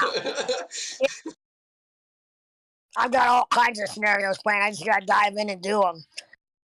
I recorded a whole bunch of like 10 minutes of Jimmy Bobby just rolling through different things, but my damn iPhone is full, and so it's not letting me manipulate the video to chop it up. I can't save new versions of it, so I'm gonna have to redo that on a different media device, and then chop it up and put it out like on TikTok or YouTube. It's really gonna be so much, like it's not gonna be meant for very very long of a video of a media. In other words, the TikTok length is about this thing, or the YouTube Shorts. Yeah. I just had this thought of you. You know, when I said you in a ghillie suit, it's like it'd be funny if it was called Gilly Bob or whatever. Gilly Bob. Yeah. Jimmy. Dude, that ghillie suit stuff gets me. You know. Yeah. Well, my last name's Gill. Oh, it is. That's right. I didn't think about that. Leprechaun. They in school they called him Gilly. Some of his friends did. And so yeah, that's even funnier. Are you gonna do like a exterminator like service? Yeah, that's gonna be my persona. But it's gonna be very parody based, meaning that yeah, Sasquatch. That's basically what a bug assault is. It's salt. He's saying he put salt in BB guns. It just flies in the house. I shot a spricket the other night that I just destroyed a spricket, which is a spider cricket combo deal that I hate, that I get once in a while have in my house. But yeah, the exterminator thing is going to be kind of like I'm trying to think of somebody that does basically from the angle of thinking you're the best there ever was at that job, but really you're not very good, and portraying that in a comedic fashion is what I'm going to do. Yeah. And on YouTube Shorts, are you gonna do it that way? Yeah, YouTube Shorts and TikTok. Yeah. And I haven't even dug in to see what those things take to be monetized in, as far as like TikTok. I know there you can be trash panda sign language. What's that about, Hatred? Trash panda sign language. Yeah, last time, my name's Jimmy Bobby. The last time I did some kind of trash sign language, I ended up flipping some guy off on the interstate. And he followed me to my next bug hunter experience, and he whooped my ass. I was doing sign language. I didn't know he could hear. I thought he just needed me to. I ended up flipping him off, and I just didn't know what was going on because I pulled up to a house to get rid of their bugs. And so, I got this dude pulling up behind me in a, I don't even know what kind of car it was. It might have been one of them newfangled Tesla cars. I don't know.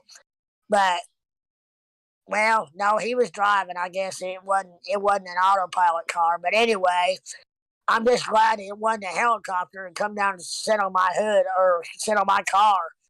I mean, my truck, but my bug hunting van. But I almost started my bug assault, but I just I didn't want to. I just felt like I couldn't do that, But what about this? The last time I heard the last time I knew anything about crypto was I was like, crypto, crypto, crypto. Where do I know that name? Crypto. That's some sort of code, isn't it? Some kind of not Morse code. Cryptic. Cryptocurrency. That means you can buy stuff with it. Oh my gosh. I mean, and then I thought Bitcoin. Hell, I thought that was some kind of a snack.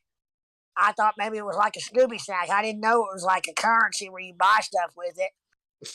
Kind of like the barter system where I give somebody something and they give me back Bitcoin. But man, that's an awful expensive snack. $30,000 for a snack for Bitcoin. Oh my gosh. I don't think I can do that. Hat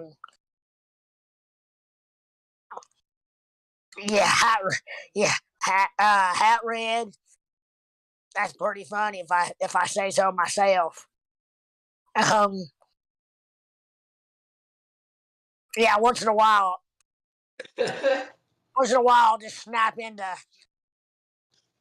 Jimmy Bobby or sometimes Ding Wong comes out. Ding Wong, first name Ding, last name Wong, not Ding Dong, but Ding Wong from China.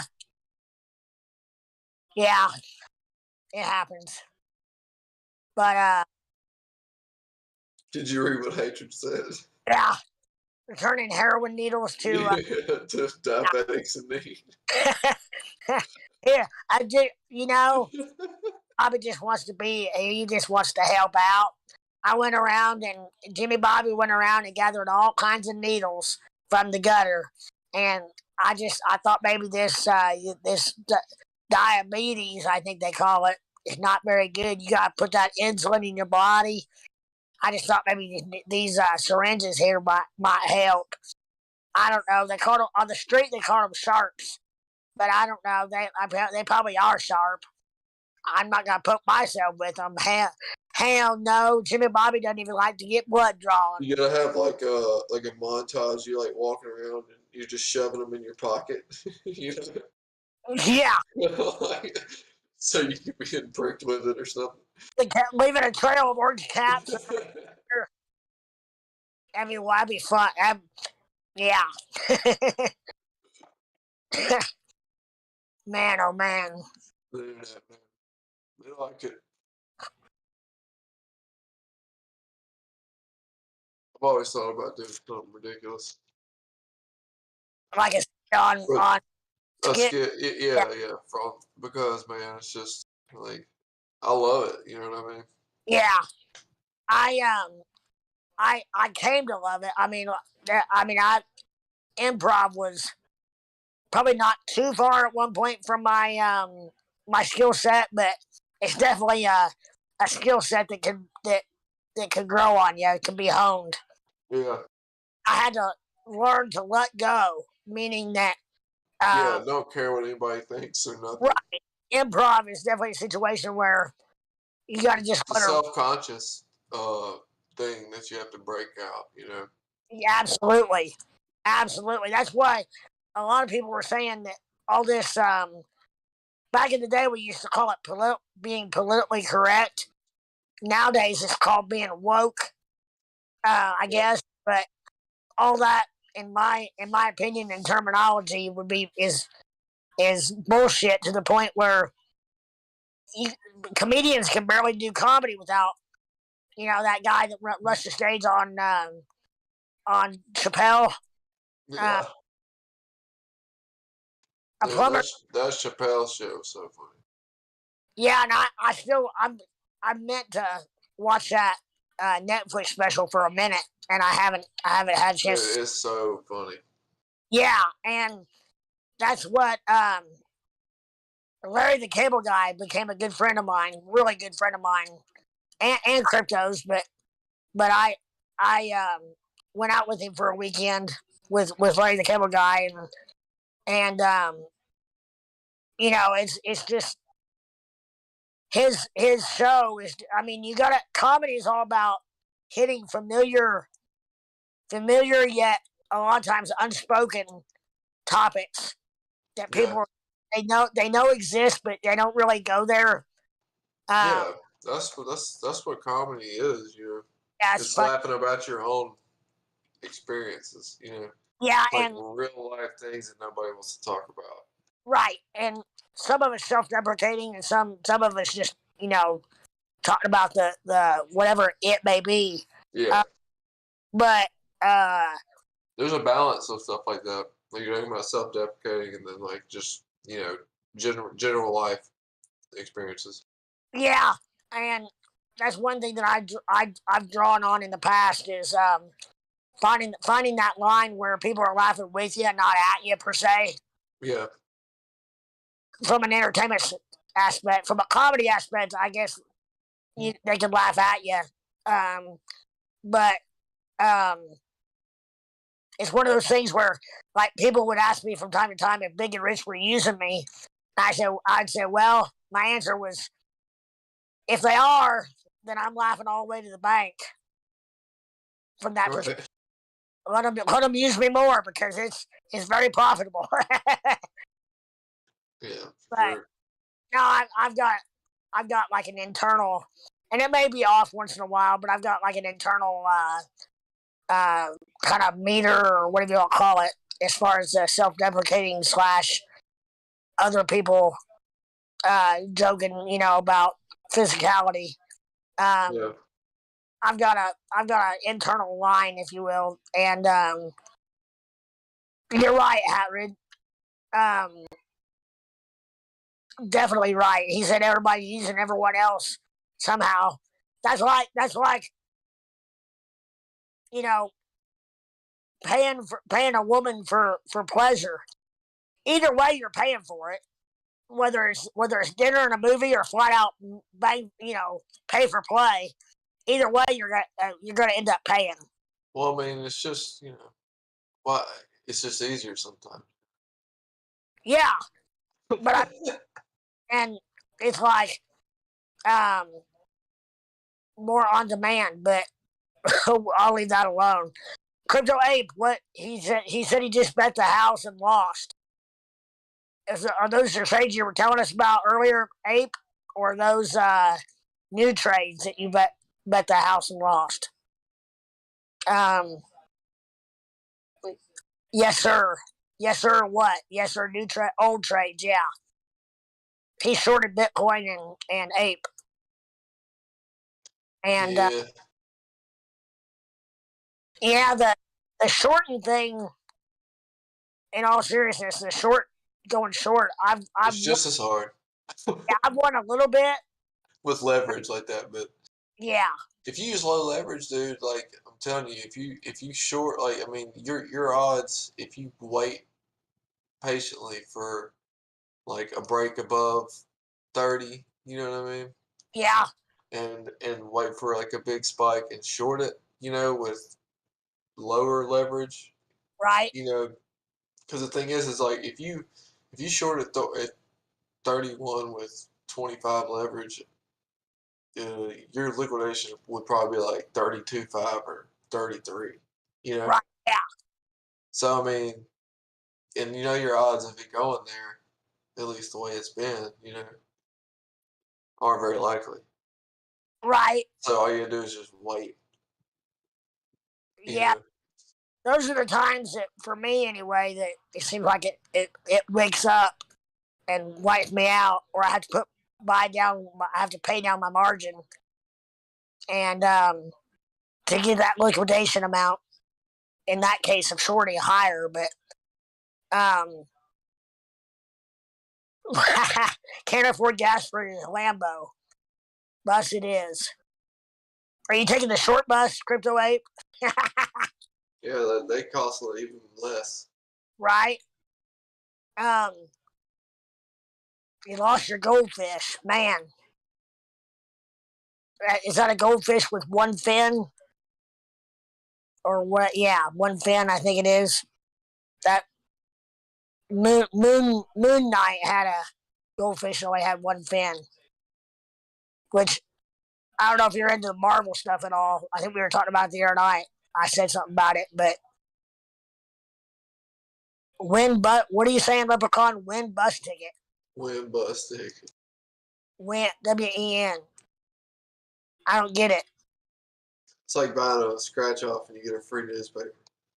Oh, yeah. My Send coin that I bought the other night is doing decent. It's up a little bit. SIN. Since we're talking about hookers and blow and everything else, it seems like tonight. And I alcohol. got a T-shirt that says "Hookers and Blood." I do, really. Yeah, it's a thing in Memphis. I never did the blow, but I did the other part of it, the hookers part.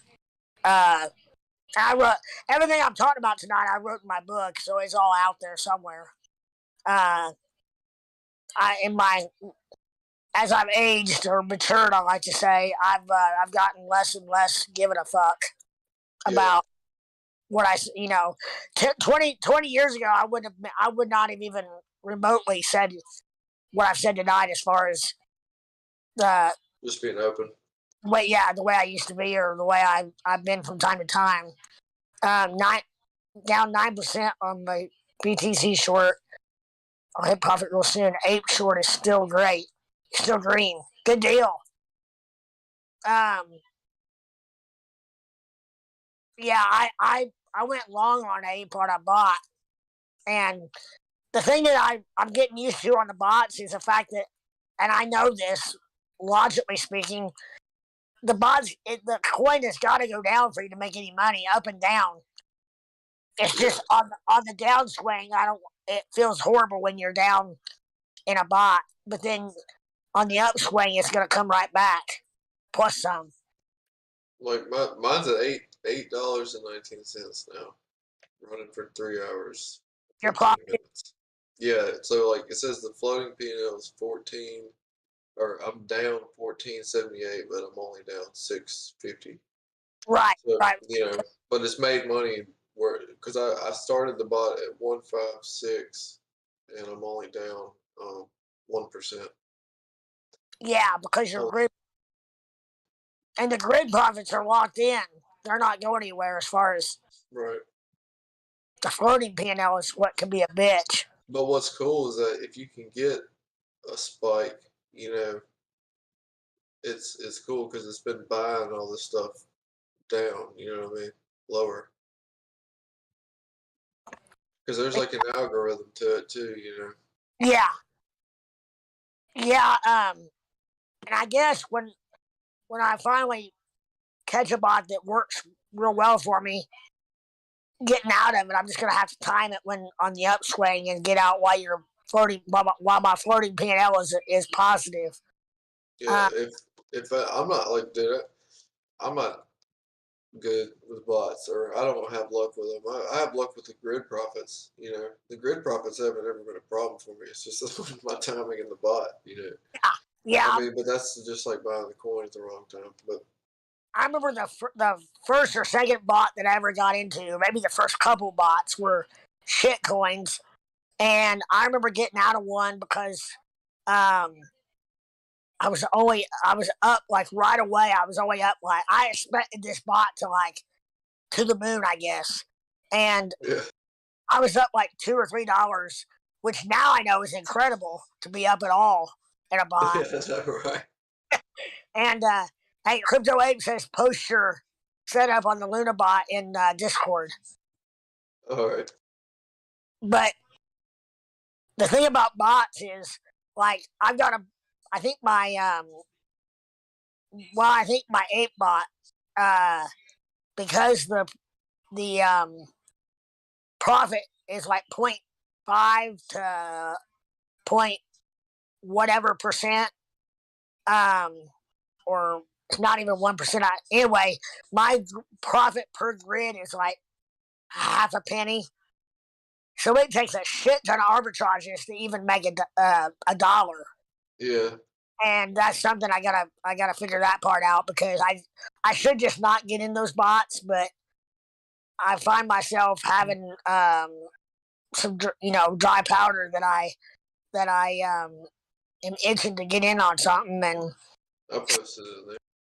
seems like I get a bot. Yeah, I cool, but I get in a bot, and not too long after I'm in it, I'm like, why the fuck did I get in that? And then I'm trying to wait it out, and I end up closing it out. I've gotten lucky and come back to even on some of them, but a lot of them I've closed out down a little bit. Some of them down quite a bit, but I I just like the bots because I don't have the capacity to sit here and spot trade all day, or even part of the day. I don't either. Not Uh, anymore. Like, at least with my job, you know what I mean? yeah, I had to, like, because dude, I tried to juggle that stuff when I first got into this, you know, and I was like just super stoked, you know. yeah, But like trying to do it at work and stuff started to affect my job. I'm like, no, can't do it. But I do run bots just in case, you know, and like right, I'll take a loss, like if I miss out and have to buy up a little higher or whatever, you know, whatever I'm doing. If I feel like being in something, I'll just set a bot up with a really low, you know, I'll basically damn near go, you know, 60-40 or 40-60 on the as far as my money goes and yeah, how much I'm actually invested, no matter what, you know. Just so during the day when I'm not watching it, then I know I don't lose everything. right. Yeah, the only thing that I do not touch is my Doge. The Doge I bought, I've not. I mean, there for a minute, and when I had it all in Robinhood, I would once in a while, if I needed $100 here or there, I took out a little bit of Doge, but all Yeah. in all, I've pretty much got the same bag I had a year and a half ago when I bought in. Not about a year and 3 months. Um, and I don't have a ton of Doge, and I'm trying to build up my bag. I think my cost average was somewhere I think it was 19.1 cents actually. And I got that down a little bit by buying in at eight and a half, I think it was, or eight. Um, but because I feel like Doge really there's gonna be a catalyst here before long that'll shoot it up, but um, it may still be a minute on Doge before it really takes off. I think the whole crypto market is gonna have to probably have a run before. But then again, I mean, maybe not, because Doge can totally But, do the opposite of what the market's doing at the well, I'm time. gonna tell you right now. All right, Yeah, this is no bullshit. yeah, If the USDX starts to come down hard, crypto is gonna fucking shoot everybody's dicks off. really. Yeah, because it's the dollar. You know what I mean? Right, okay. Is when the value of the dollar drops. significantly. Bitcoin's price moves up Yeah, because it's because it supposed takes right. inflationary. And the Yeah, USDX is high, it's higher than it's at its highest it's been in like 20 something years, 22 years really. right now. Yeah, that's why everything is down. But you would think that with inflation, you would think that wouldn't be the case. Yeah, but it is. But it's the value. It's the dollar.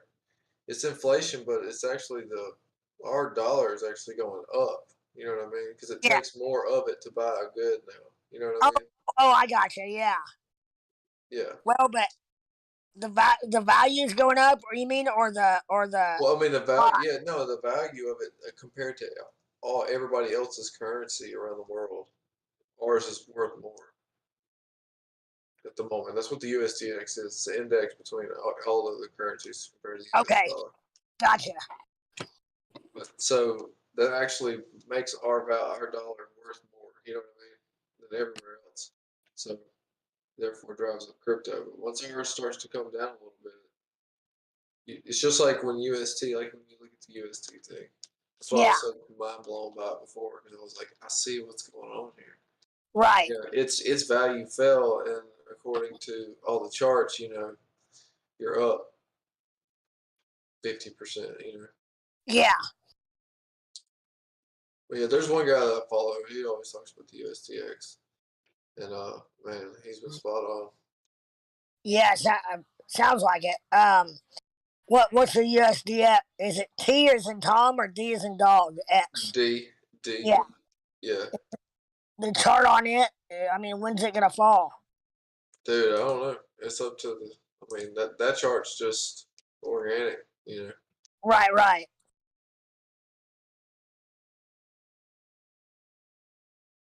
It may. So Uh, I mean, I it heard. should be soon. Well, I don't know. I heard diesel possibly. I heard the number of $10 a gallon on diesel Dude, possibly. I'll just. There's no way in hell I could afford that because I drive. That's what I have is diesel. I It's caught killing me out. you. You're breaking up during part of what you just said, but basically you said you drive a diesel and it was hurting you. No, I mean, yeah, it sucks. $5 Yeah, a gallon blows on a truck that's got 33 gallons. yeah, It's yeah. 150 or 60 something dollars to fill your truck up. I remember what in 2009, 10 in that range. Um, when gas in Nashville hit close to $5 a gallon, and my Suburban had a 31 gallon tank, and so there was a lot of times when I would just fill up like maybe half a tank at a time, just because a full tank was like $175 or I something. know, right? Unreal. It's And ridiculous, dude. yeah, it really and I really don't think. I think while we've got our current administration, I don't think that's going to get better anytime soon. Because I don't think I don't think they're even trying. I mean, they have no. They've really detached from reality as far as the gas prices and I mean they're talking the talk. They just don't ever walk the walk. Yeah. The border is another scenario there where they're talking a big game, but they're not doing shit about it. Might as well have open border. I've traveled abroad and a little bit enough to know that I felt like a criminal getting back in my own damn country. It's just like everybody else's, man. You just protect your country, do your thing. Yeah, I mean Be smart. we've done numerous shows up in Canada, and that they would never failed. You'd be in your bunk coming back across the border. It'd be you wherever we were, whether it was one time the Niagara Falls. We were on the Canadian side of Niagara, and It fucking, I mean, you be in your bunk asleep for 2 hours, drunker than hell, and they'd want you to get up and go inside to show your passport. When in reality, they a lot of times, when you got to know the border people, the border crossing people, they would get on the bus and you would stick your head out of the bunk to prove it was you. The tour manager would have our passports and take them all inside and get them stamped all at the same time. But 9 times out of 10, they just want to meet the artist. They want to meet the star. So they make everybody get off the bus. But my point in saying all this is, um, they do all that to us, and I'm a U.S. citizen, born and bred. But yet, you could be, illegal as hell, and they're gonna buy you a plane ticket or a bus ticket, take you anywhere in the U.S. if you cross the border down there. It just doesn't make any sense. Not whatsoever. I mean, and this bullshit about not being able to say illegal immigrant. I mean, that's first of all, that's an oxymoron. Illegal immigrant, and So it's not even like it. I mean, I don't. What? There's people saying you can't say that.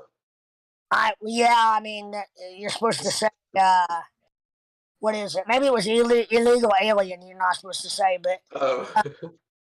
something like that. But I mean, what part of illegal? Mikey K's back from top of the poker pot, chop, chop, chop. I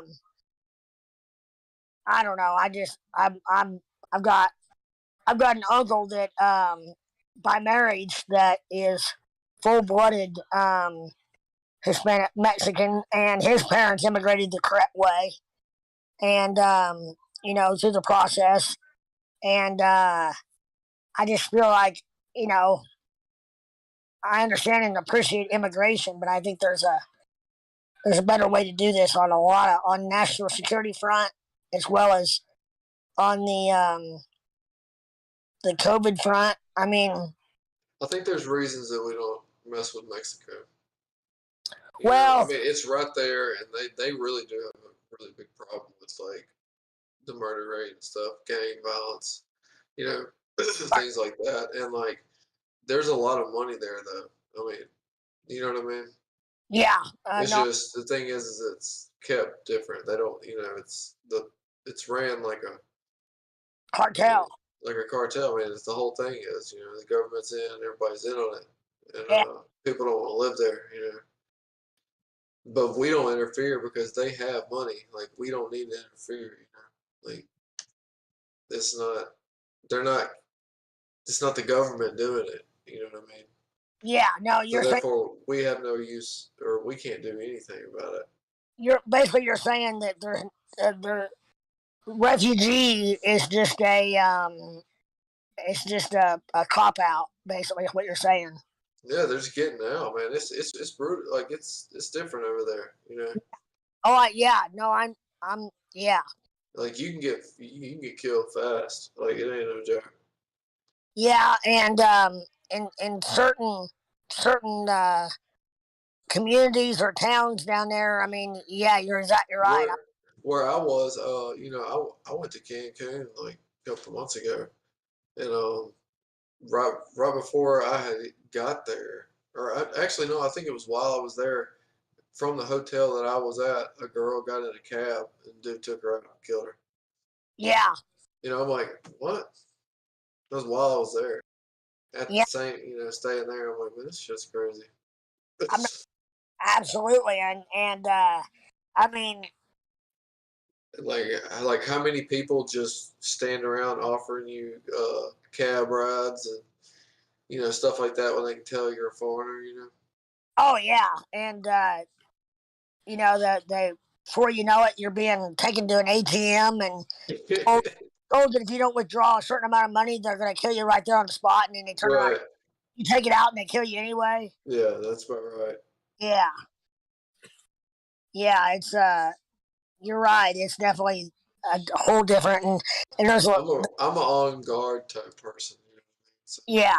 it's like everybody sketches me out. Like if I'm headed somewhere, I don't let anything interfere with like me getting there. People like stop and all that. Like I'll help somebody if it looks like they're like dying or something. But I'm going to do what I got to do. Yeah, I know what you mean, and Let people draw me in. I used to be a little more uh not so cautious, but again, I guess as I mature, I'm gaining that virtue, I guess, Just the world's crazy, man. of self preservation. Yeah. Um, I mean, there's I did about a 10,000 not dollar 10,000 mile road trip about 10, 12 years ago out west. I drove from Indiana to Sorry. what's that? I'm talking about crypto, right? What do you say? So let's change the topic of religion, race, and politics. Oh, yeah. Luna's pumping. Is it? I mean, it's going up. I'm not negative. I won't buy it anymore. What it's at? What 149? Yeah. Man, that's right. That's down there. Right. I sold my million two out of the 1,000,039 that I had. I sold 1,000,002 at 1.5, and that particular time frame, I sold at the bottom. But Yeah, I'm like that too. I always give it a chance, and if it looks like it's shit, I'll just go in and cut it. man, I could not see giving up because I gained a zero, or we dropped it. The Luna dropped to zero after I held it, after I bought it, and so I was up pretty good in that particular trade, and I could just I could just see myself trying to hold that too long and completely like wiping that out plus some. Yeah. Just don't want to offend our viewers or single out. Yeah, I agree with you, Ape. I probably shouldn't get on those tangents about hookers below and illegal immigrants, but The hookers and blow is cool. Nobody cares about that. yeah. Well, and that's one thing that crypto is good for is allowing crypto allows me anyway to think on a more global scale of things and not just have tunnel vision with U.S. U.S. based anything for that matter. I mean, crypto is way more a global investment than what I've ever dealt with. As far as like usually just if and when I've done anything like this, it's been the U.S. stock market because I didn't understand um, the foreign markets. But Yeah. crypto is such a global economy of scale that it's allows a person to if you flat real way to put it, if you allow it to, you can think in more terms of a global situation, which that falls under the guise of like one world order, which I'm not all about, but from a standpoint of the single, overall global economy. But um, again, I'm getting making my head hurt. I'm getting too deep into that too. um, but yeah, I probably if I had my own YouTube show or channel, I probably would get demonetized. If I got monetized, I would get demonetized probably because of saying something I shouldn't say. But and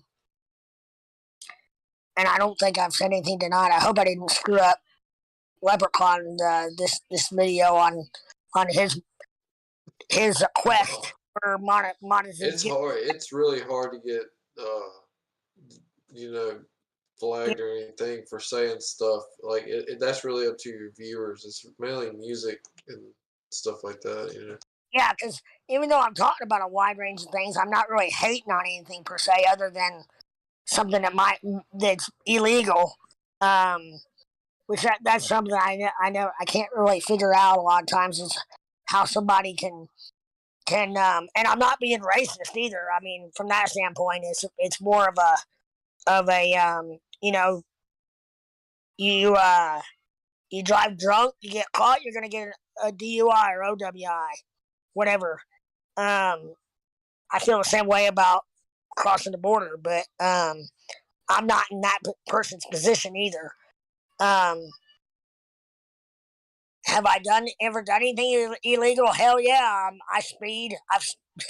I Like, am I human? yeah. And Illegal's fun. what's that? Illegal is fun.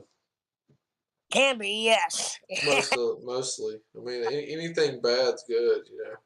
Right. It's Yeah. just like that. Yeah. And it's one of those things where yeah, I probably should stop right there before I get too deep. But Hey man, I'm about to have to get out of here. I didn't realize it was this late. yeah, that's kind of what I was getting ready to say. The same thing. I mean, we've been on there a couple hours, I guess. But appreciate coming in on this chat. And before we head out, you guys out there at YouTube land, hit that like button, and then if you feel so inclined, for 2 Foot Fred, if you do it for me, and then ultimately for Leprechaun, if you hit that subscribe button and ring a ding ding that bell, you may get a chop chop out of him. But I know he definitely appreciates it, and appreciate all you watching and or listening, and check out his Discord while it's free. Because if I have any influence on him, he'd be charged for that damn thing. But he wants to keep it free as long as he can for everybody. And but yeah, everybody probably be on here a little bit longer. I'm not. Well, maybe not. I just completely did a full circle, chasing my damn tail, which feels like what I'm doing most of the time. But anyhow, YouTube, thanks for hanging out tonight. And what's Leprechaun say? There's no I in crypto, and if we work together, we go to the moon together. Yeah, but yeah, hit that like button, subscribe button, ring a ding ding ding that bell. And I just like saying ring a ding ding.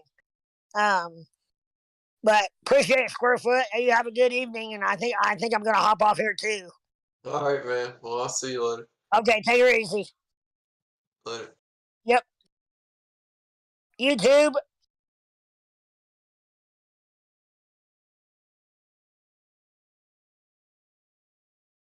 Oh, I'm still here. Okay, YouTube. You have a good evening, and this has been 2 Foot Fred guest hosting for Crypto Leprechaun. Ring a ding that bell, and YouTube Merlo. I appreciate you appreciate your input, and look forward to having you involved in the channel more often, or from you're a relatively new viewer and very much appreciated, and your insight, and um, yeah, no, we just always read your comments on Discord, and you always have a lot of good stuff to say, as does everybody else for that matter. But appreciate you, and 2 Foot Fred signing off for the night. Have a good evening, everybody. Bye.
Hello to anybody who may be watching or may not be watching the live stream. It's still going from last night.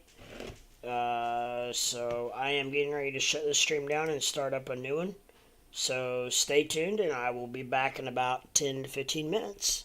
Much love. Peace. See you soon. Crypto